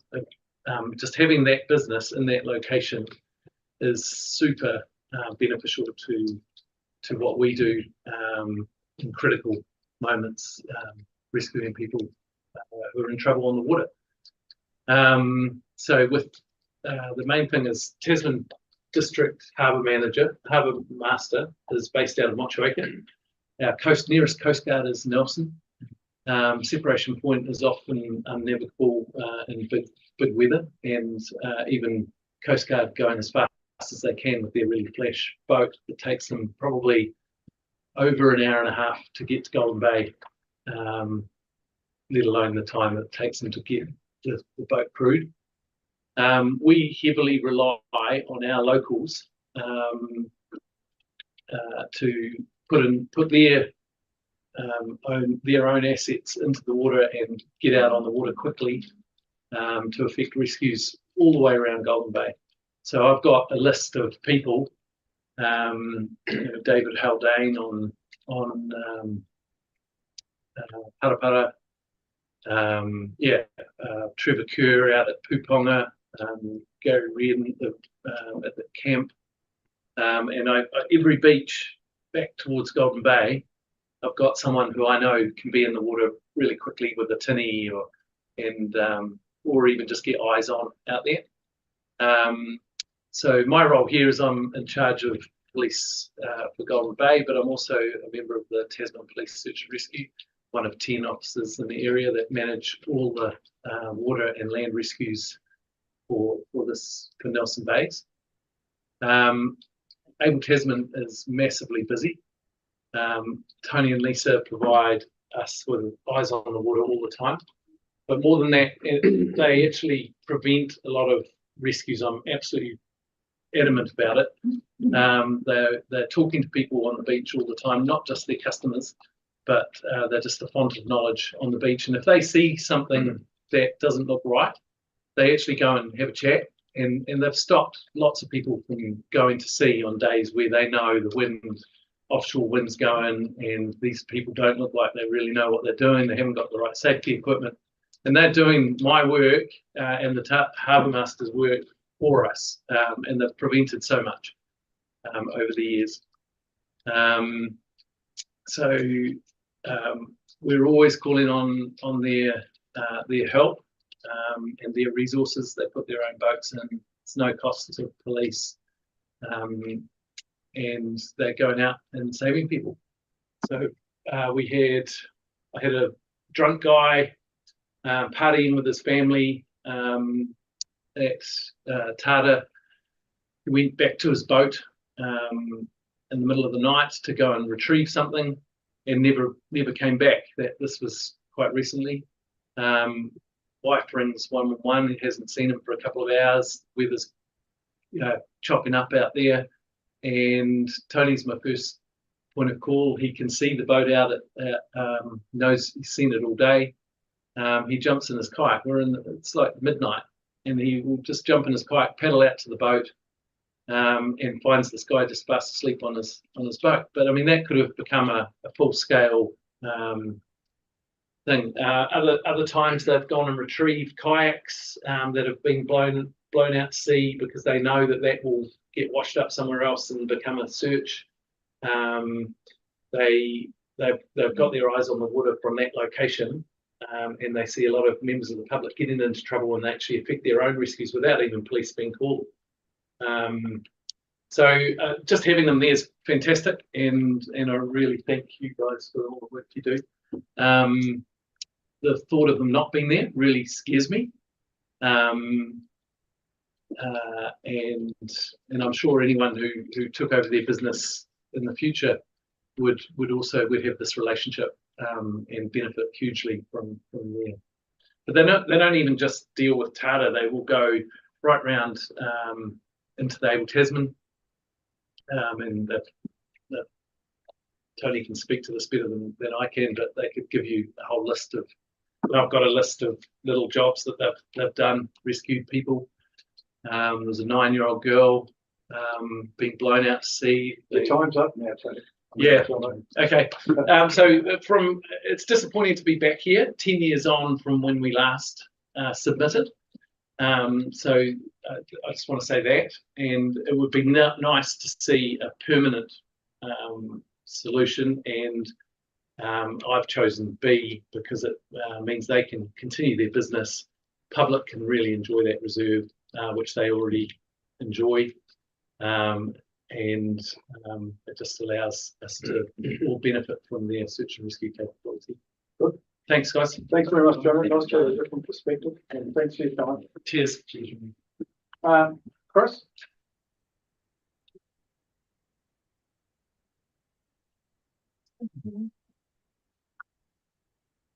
Nice to see you, Chris. Yeah.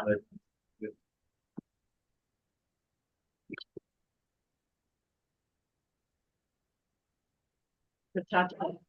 Chair Kit. This hearing is happening because Tony and Lisa sought to renew their lease. That's the only reason the hearing's happening. Right? What requires a hearing? Stuff like that. I've been through this before. And that's what initiated the hearing, really. And I think, although my submission covers a range of areas, my focus today is on the process of this, and including in terms of governance. So you get good decisions getting made in the council chamber when you've got board processes in place. And I think also when councillors realise that they're there to represent their communities. Not I'm elected, now I get to say and do whatever I like, and I think. And it's been a shame to see more of that become emboldened in the chamber of late. So I've been a bit involved with Lisa and Tony when I was a councillor around their process with the lease, and I've met staff on site a couple of times trying to get the process going along. And I think maybe 3 years or something since that was initiated. In the meantime, council quite separately decided they would seek a list of properties that could be disposed of in Tasman that were no longer of value for council purposes or could be sold. Big long list, scores of properties on that list. And what popped up was 29 Cornwall Place. Much to my surprise, and much to Celia's surprise too. We looked at each other and thought, what's this? And actually, and I spoke at the time about that for the last 40 years, that property has functioned as a reserve, has been treated as a reserve, has been maintained by the reserves team as a reserve. And how surprising that it's got a fee simple title. And you might have heard from Mike Ryan this morning, I suspect, about some of that process. I'm not sure whether he spoke about that it was purchased by council as a result of the subdivision process in Cornwall Place. And actually the last step of getting the reserve put on the title didn't happen. So, but I let you all know quite a bit about this at the time, and that this should come off the list of properties to be disposed of. And I think at the time it was suggested that research will be done into it to look into what's going on here. But then it would pop up again on the list. So I found that pretty disappointing along the way. But I think that you know, if someone's looking to renew a lease or a license to occupy with the council, they've got a right to do that in a way where the merits of the case are weighed up. Not, and we'll throw in, or we could sell it.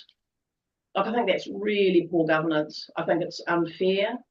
And, you know, you could do this from now on with all the people that want to renew a lease. You could add in, or we could sell it. I think it's not good governance, and I think it's an unfair process. And I think that's been worsened actually by a number of councillors, and the mayor included, expressing out loud, we should just sell it.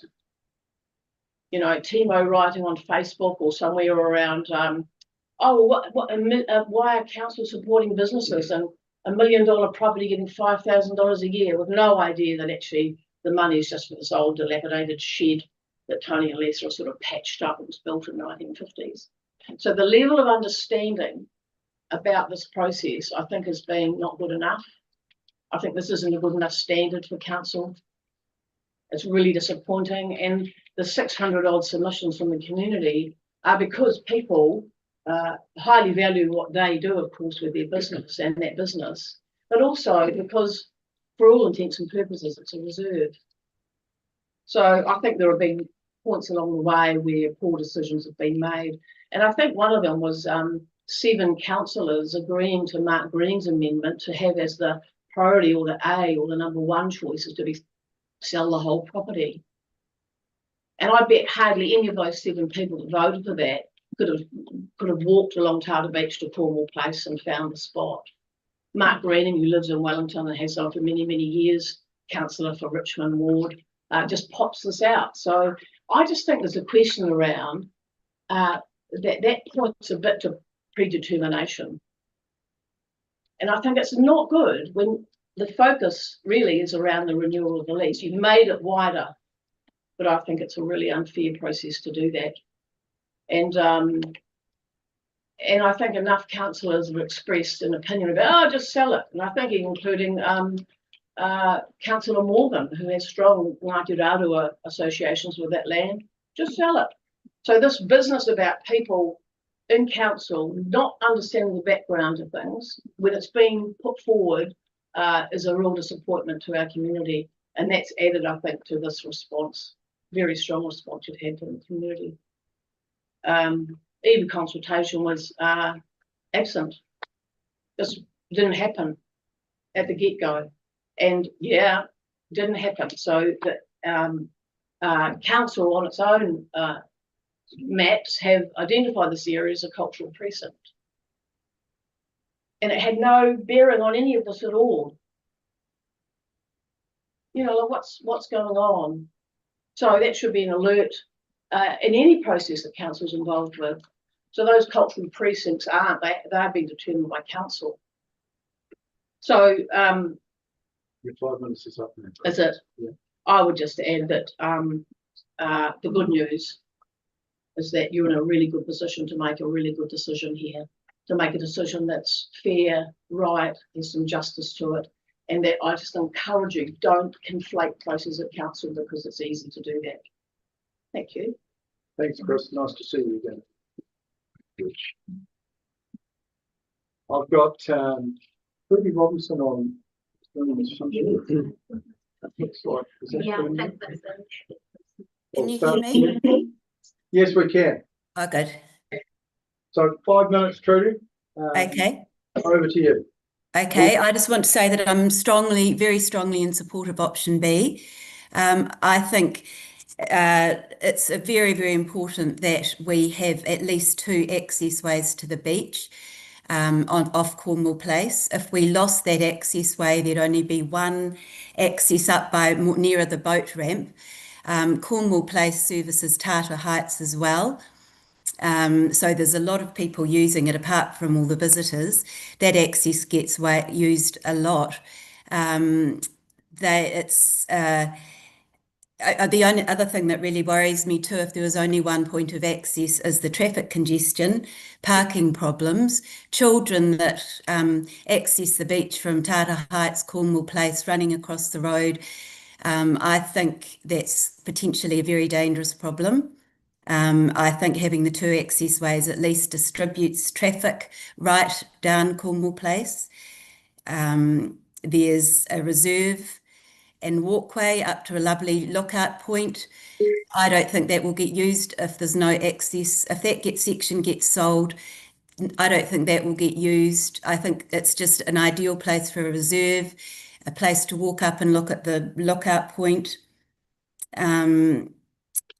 And then, of course, Golden Bay Kayaks is very, very important to the community, very important to Golden Bay, very important to the tourism.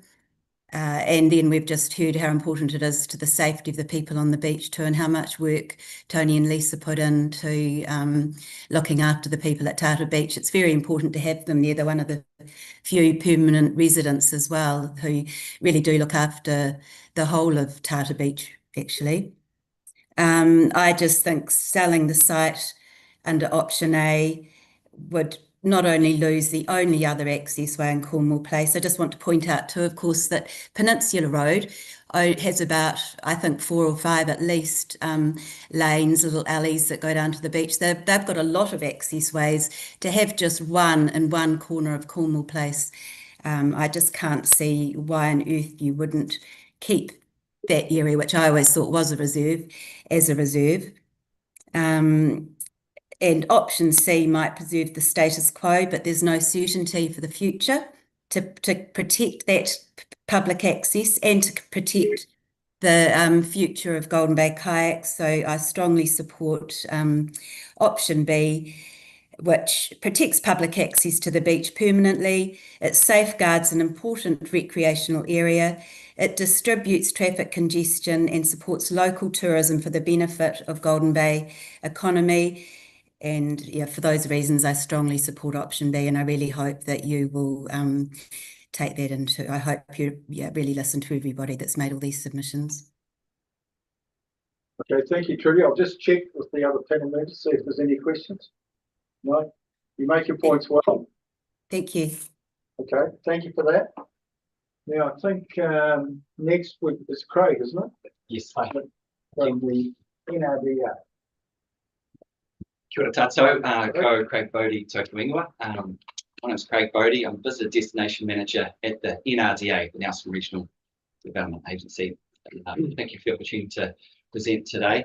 What I'd like to really just press upon, and what strikes me, is that the importance that Golden Bay Kayaks plays in the tourism ecosystem within Nelson, Tasman, and even more importantly within Golden Bay. Tony and Lisa are good people. They run a very good business, a resilient business, and I think that's key. The industry's been through a lot of challenges over the last few years: COVID, weather events, all sorts of disruptions, and they've continued to provide an excellent service to visitors to the region. I noted their TripAdvisor reviews. They get a 4.9 out of 5 rating, and that's almost 300 reviews. So I think that speaks volumes. We need more resilient, strong businesses in our tourism sector. We haven't fully bounced back from the pandemic. Guest nights in the region are about 85%. So we need strong continuity within tourism businesses doing great things like Tony and Lisa do. What I really love about the businesses that they attract visitors to the region for not only their business, but for the other supporting businesses, the commercial accommodation. And I know when Tony and Lisa greet guests, they pull out our map and they show them other places to go and do and visit and eat and drink, and that adds to visitor spend in the community, which is super important to continue a resilient community. I also love the fact that they operate at the northern end of the Apple Tasman National Park. We know the southern end is pretty busy. It's very heavy. So what they do is they attract visitors to the northern end, and that creates visitor dispersal, which is really important. We need to make sure that we're looking after Te Taio, and they do a wonderful job of that. And I'd also just like to say really that I know they do a lot in the community around restorative practices with the Little Blue Penguin nesting box program that they do. They're a Qualmark Gold rated operator and have been for some time. And so they are at the peak of our tourism sector with that designation. There's many things I could talk about, but I just want to, I guess, say that our sector really needs strong, resilient people and strong, resilient small businesses to make sure our region thrives. And the NRDA is in support of option B or C. And we just want to make sure that the strong business continues and supports our tourism sector and the community. Thank you. I've just got one. So since COVID, did we lose some tourism businesses? We have, particularly more so in our backpacker market. That industry has fallen quite a bit behind, and in our premium accommodation side of things as well. So what I love about Golden Bay Kayaks, they've got packages in with some of the accommodation providers in the Golden Bay community, so that enhances and strengthens those accommodation businesses as well as their own. So it's a collective effort, really. Yeah. Okay.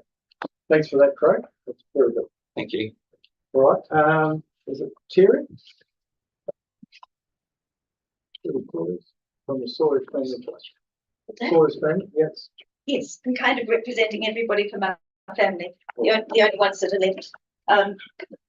My mum and dad are among the early people in Tata. We're the longest living family there, and my mum at 93 is now the oldest resident. So they've been there since the very start of the 70s, long before there was Cornwall Place. And we do volunteer things. I've taken over what I call my mum's beach chores, which is looking after the ramp and fixing it and fundraising for it. And now, anyway, that's not the point. But we've been around since the land began. We belonged to Darcy Christopher. And he thought that at that stage, in those very early days, that he had actually got riparian rights to the whole north end of the beach. And we would, so it goes back to then. We had always understood that that was a reserve. After Cornwall Place was made, there was never any question that there wouldn't be beach access at that end, and it was there from the beginning. It now seems, from discussions with Golden Bay Kayaks and with Chris Hill, that yes, the provision was there for the reserve, but somehow never got put properly into writing. And the same with the second subdivision, which came in the early 2000s, the Tata Heights subdivision. Over all of these years, I've watched uneasily and talked to my parents about the fact, why is there no access from that subdivision along the end to the beach? And they said they did understand that there was always to have been a pathway from Tata Heights subdivision through to that north end of the beach, and then linking up with the beach. So as far as I can see, there should always have been that access, and there wasn't. But it was always meant to be and has been treated as a reserve. The other point I want to make really strongly and did in my submission was about water safety. If we were to take away that access point and channel everybody in through what TDC calls the car park, which is that little row of parking spaces at the front of the beach, and all of the people were also added in from Cornwall Place, as well as the Tata Heights people and the small number of people who are up on Abel Tasman Drive. There's about 7 houses there that are counting. You would all be feeding them straight into the mouth of the ski lane, which operates all summer, and which is the busiest part of the beach and where we have the most issues. For the last 5 or 6 years, I and other residents have been working constantly with the harbour master to try and get improvements made to the water safety at our beach. We've done everything from getting extra buoys out behind the islands and extra buoys in at the beach along at the 200 mark. We've had signs made and put up. But what we really want to put on the agenda is discussing where the ski lane is. It was put in 1966. In 2026, it's a world apart. With the advent of Tata Heights and Cornwall Place, 2/3 of the beach now lives at the north end, and their only access points are to go through the 2 Cornwall Place walkways to the beach. There's nowhere else for them to go, but that is where all the traffic is, and it's called Peninsula Road. The original road is now just quiet and has tons of beach access. So that water safety access, we want the council to move ahead with its review to look at perhaps moving it either bang up against the ramp or to the southern end. We want a discussion on it. And we are in touch with the harbour master every year, sometimes several times, and we meet with him and we put this on place.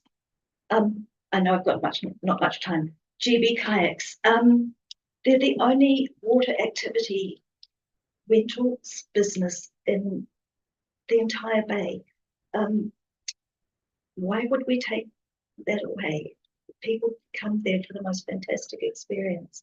I belong to the local Waka Club. I'm out there on the sea every week.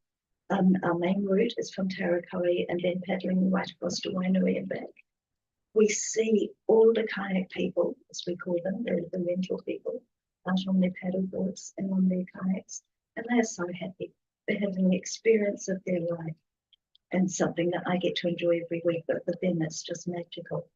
And if there was nowhere to go in Golden Bay for anyone who didn't their own equipment, it's a sorry state of affairs. I don't think that we need to have rows and rows of rental companies, but what joy and happiness and safe, environmental, all of those things, it's magic for people to have it. And I think of it as a service, even though it's a little business. But if you were to take it away, the whole of the bay, people would come, look at the water and have to go away.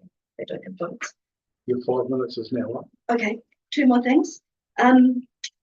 Neighbours and volunteers, they're, as everybody is saying, pillars of the community. We all volunteer. There's not even 17 households that live at the beach full time. All of us do something. And Lisa and Tony do just about more than anybody else. They are involved in so many aspects of our tiny little full-time community. And we look after the beach for all the visitors who then come and make mischief with our blessing. But yes, they are good people, and we want to treat them right as well as they treat everybody else. Thank you. We're well over time now. So. Sorry. Okay. Questions? Well, no questions. You don't get questions once we go over time. We have to be fair to everything. That's all right. Right the way through. Access and water safety make messages. Okay, Tony, I think it's your turn to come up now. All right. Well, you're on next on my list anyway. I'll be good. Not much to say, really. I'm pretty sure it's all been said, eh?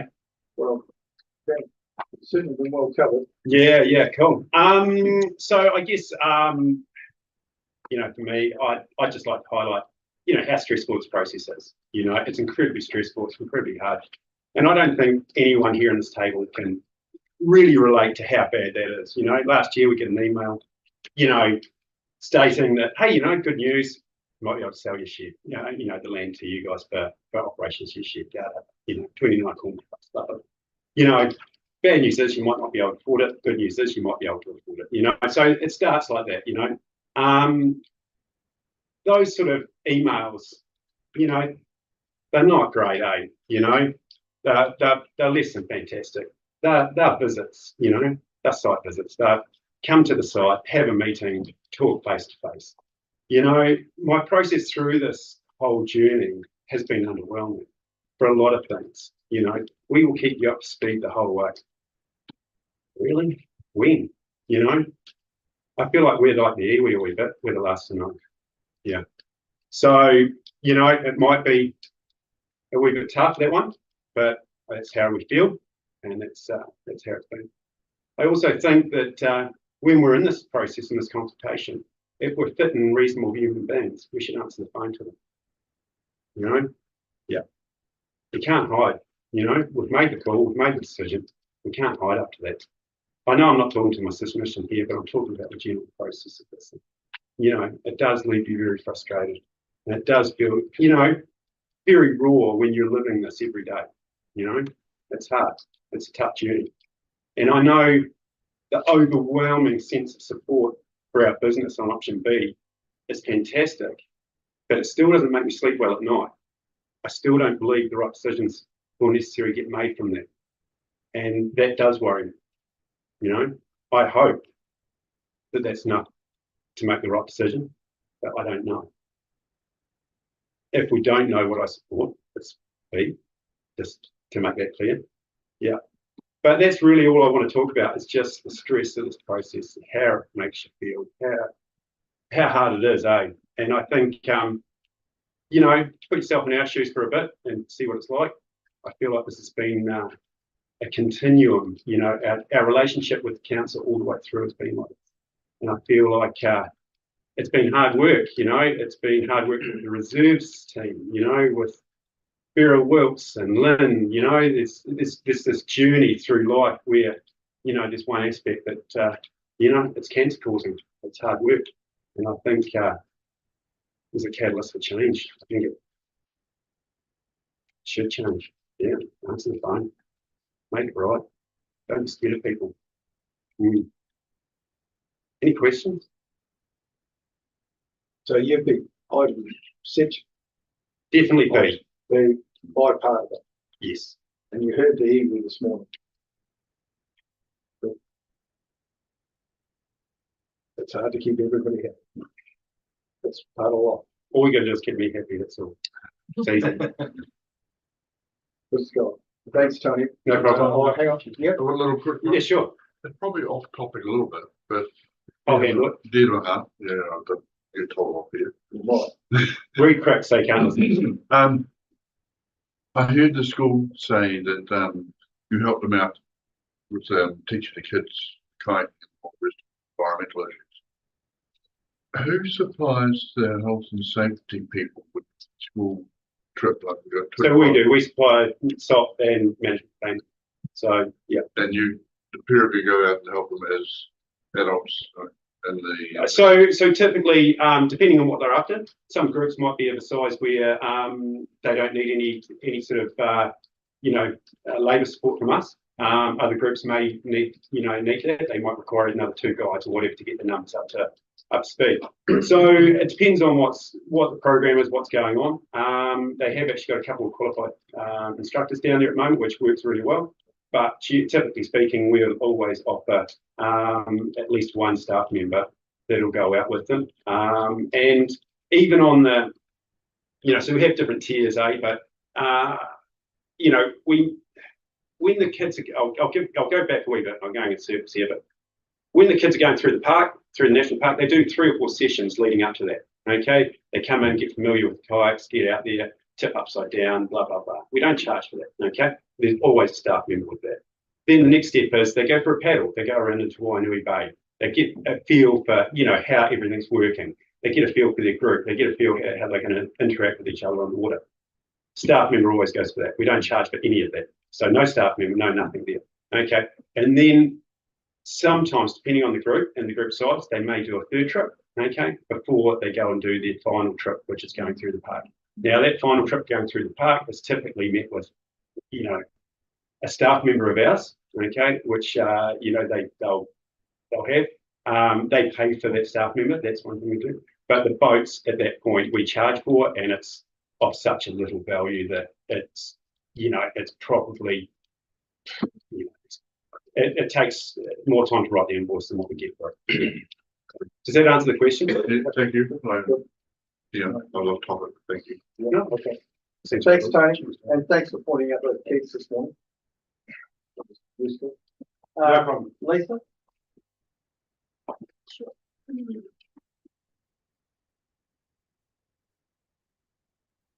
Okay, thank you for the opportunity to speak. I'd like to acknowledge Manu Whenua, Ngāti Ōrāroa, Ngāti Awa, Ngāti Tama, Ngā mihi, ngā mihi. So that's when so Tony and I own Golden Bay Kayaks, obviously, and support option B. I've just got a few notes. The phrase that concerned me most was the description of 29 Cornwall places being surplus to requirement. From my perspective and other submissions, nothing could be further from the truth, and question where the data is that has been drawn to by the council for this that came to this conclusion. The site continues to provide significant public, economic, environmental, cultural, and community benefits.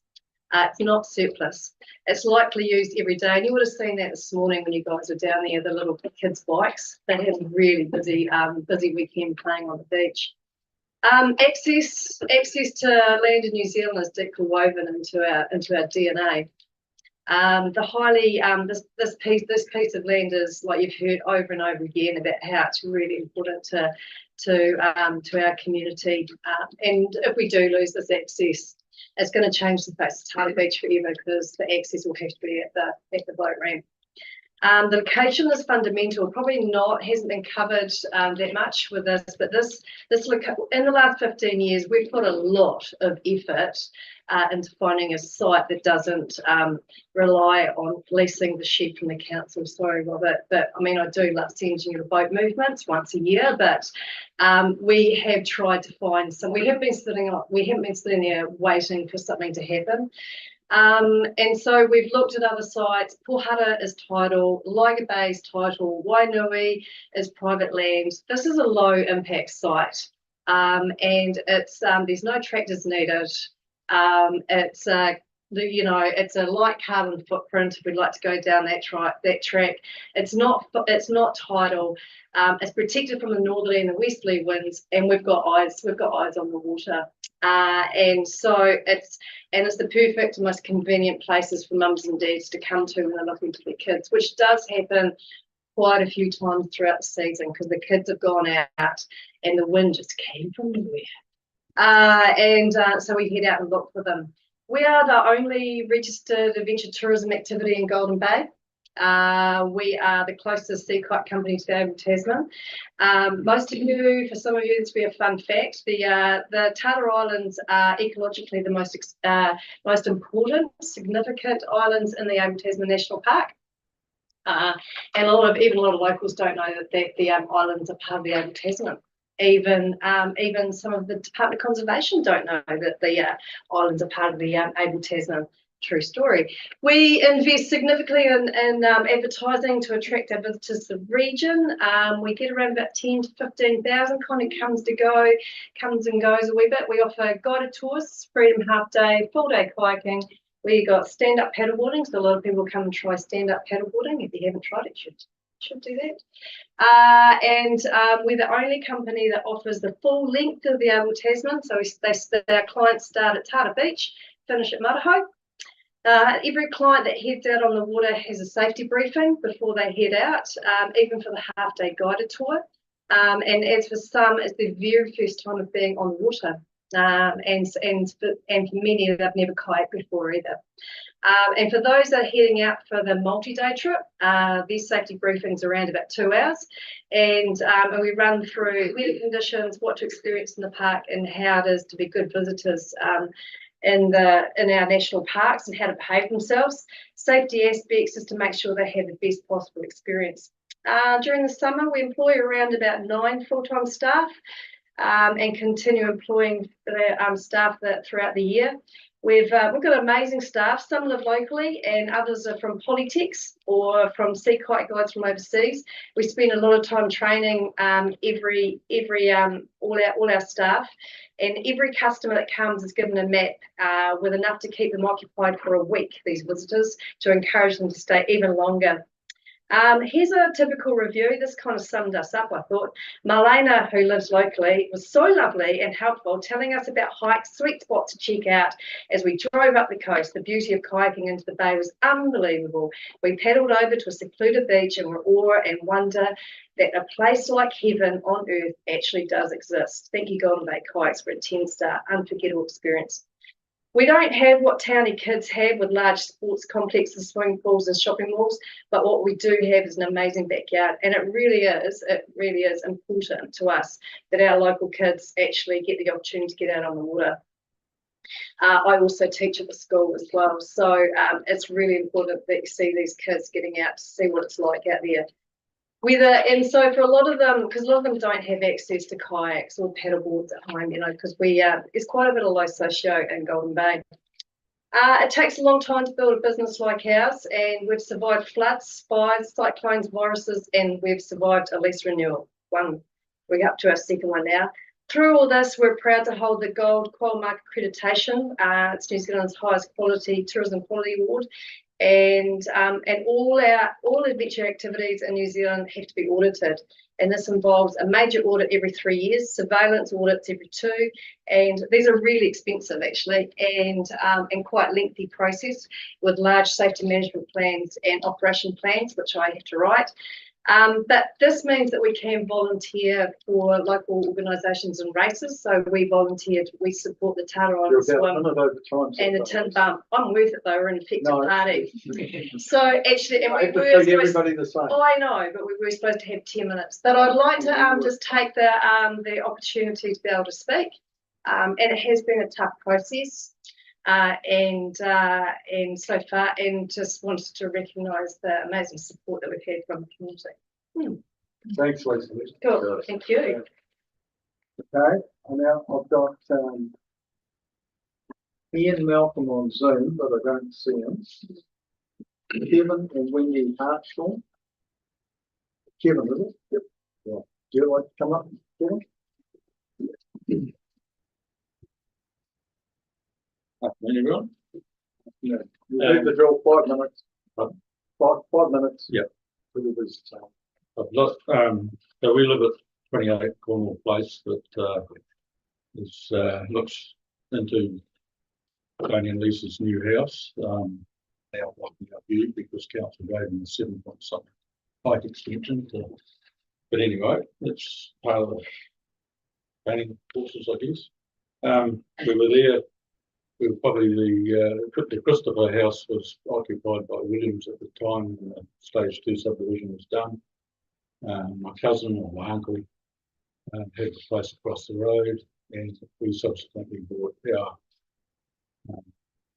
property in 1984. So we were there even before Savage involved, and it was a very peaceful, quiet spot to de-stress. Stage 2 of the subdivision was done by Ken Lane and a couple of others. He happened to be the county engineer at the time. And one of the plans which I found in my old filing system actually shows how the area is reserved. So that's the stage 2 part. How it became separate lot. I'm confused over that. One new county goes, one before us. Golden Bay County. Golden Bay County. Golden Bay County. Yeah, and having worked at Ken Lane, I know that every penny counted. I didn't know it's going to be titled and sold. It's strange that it became a total piece of land. So yeah, it's always been treated as a reserve, and I'll continue to call it a reserve because that's how we've always been it. It's provided access to that end of the beach, which is actually, we think, the nicest part of the beach. Has been. Access, I heard someone say Tata Heights access, well, that came a lot later, and there's no provision in the stage 3 of the subdivision to give a walkway through, although most people walk through my place anyway to get to the beach, fortunately. I'm getting onto this hearing proper. I'm concerned that one of the options that wasn't given, and it's my preferred option, D, is for the property to be totally made into reserve, and that's it. No other lease arrangement, no part sell or no wholesale. Certainly not selling it. Well, I look at it this way: the disruption caused by the canoe outfit, and I'm talking quite the opposite to what you've been probably hearing all day. It is absolutely abysmal during particularly Christmas time and holiday times. The traffic, you can't get we can't get a parking spot out down the road outside it, because even at their own admission of 15,000 visitors a year, well, that's 41 people a day. It could be 41 cars there. So as an alternative, I'd say move the whole shebang down to Terra Cove, which is a commercial area and got plenty of parking area anyway. It came to a point, I think, after the last hearing here 10 years ago, when everything was whitewashed. When my cousin who lived across the road sold up and moved, he was sick of the megaphone and all this disruption going on. And by and large, we've still got that disruption getting onto the beaches, walking through down the gangway to the beach on the concrete outside the shed that's there. The other way of getting to the beach was by the creek on the opposite side, but that got blocked after a bit of erosion that happened. I don't see why it couldn't be reopened with a bit of work done with some wooden walkways or whatever.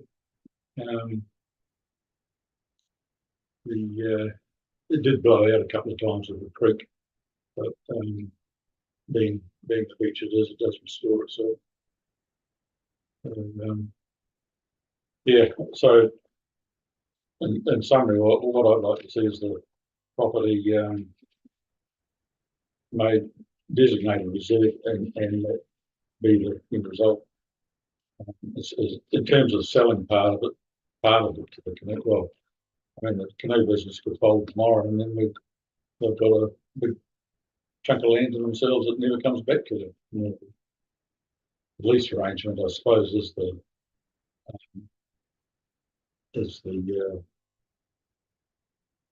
bit of the options you're given, as much as it causes all the disruption. And we certainly feel it. We've got you go over there to de-stress, but it's stress before you get there. No way to end up. Could you just remind me of what address you're at? 28. 28? We're beside this side of the, I'm just looking at it on Google Maps. Yep. Just wanted to make sure I was looking at the right place. All right, so you're 28. Yeah, good stuff. Don't let me disrupt you if you've got more to say. No. Okay, I'll just see if anyone else has got any other questions. Anyone? Oh, yes, of course. I'm a bit confused, Kevin. Can I call you Kevin? Mm-hmm. I'm a bit confused. You want to retain the whole parcel of land as a reserve? Mm-hmm. Or would you consider part of it to be sold to it's a reserve or not? Well, it seems like you've come down to three options. We've consulted on 3 options.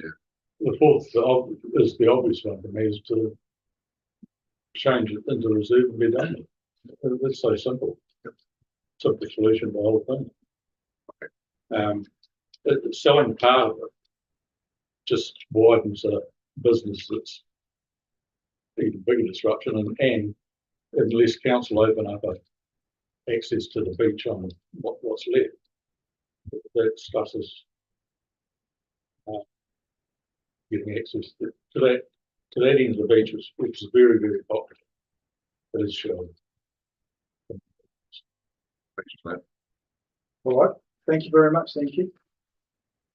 Now, I think I've got one more person here, and I don't think we're coming. Wayne Kennedy. No. He's got a cross to it. So we had Ian Malcolm Robinson. No.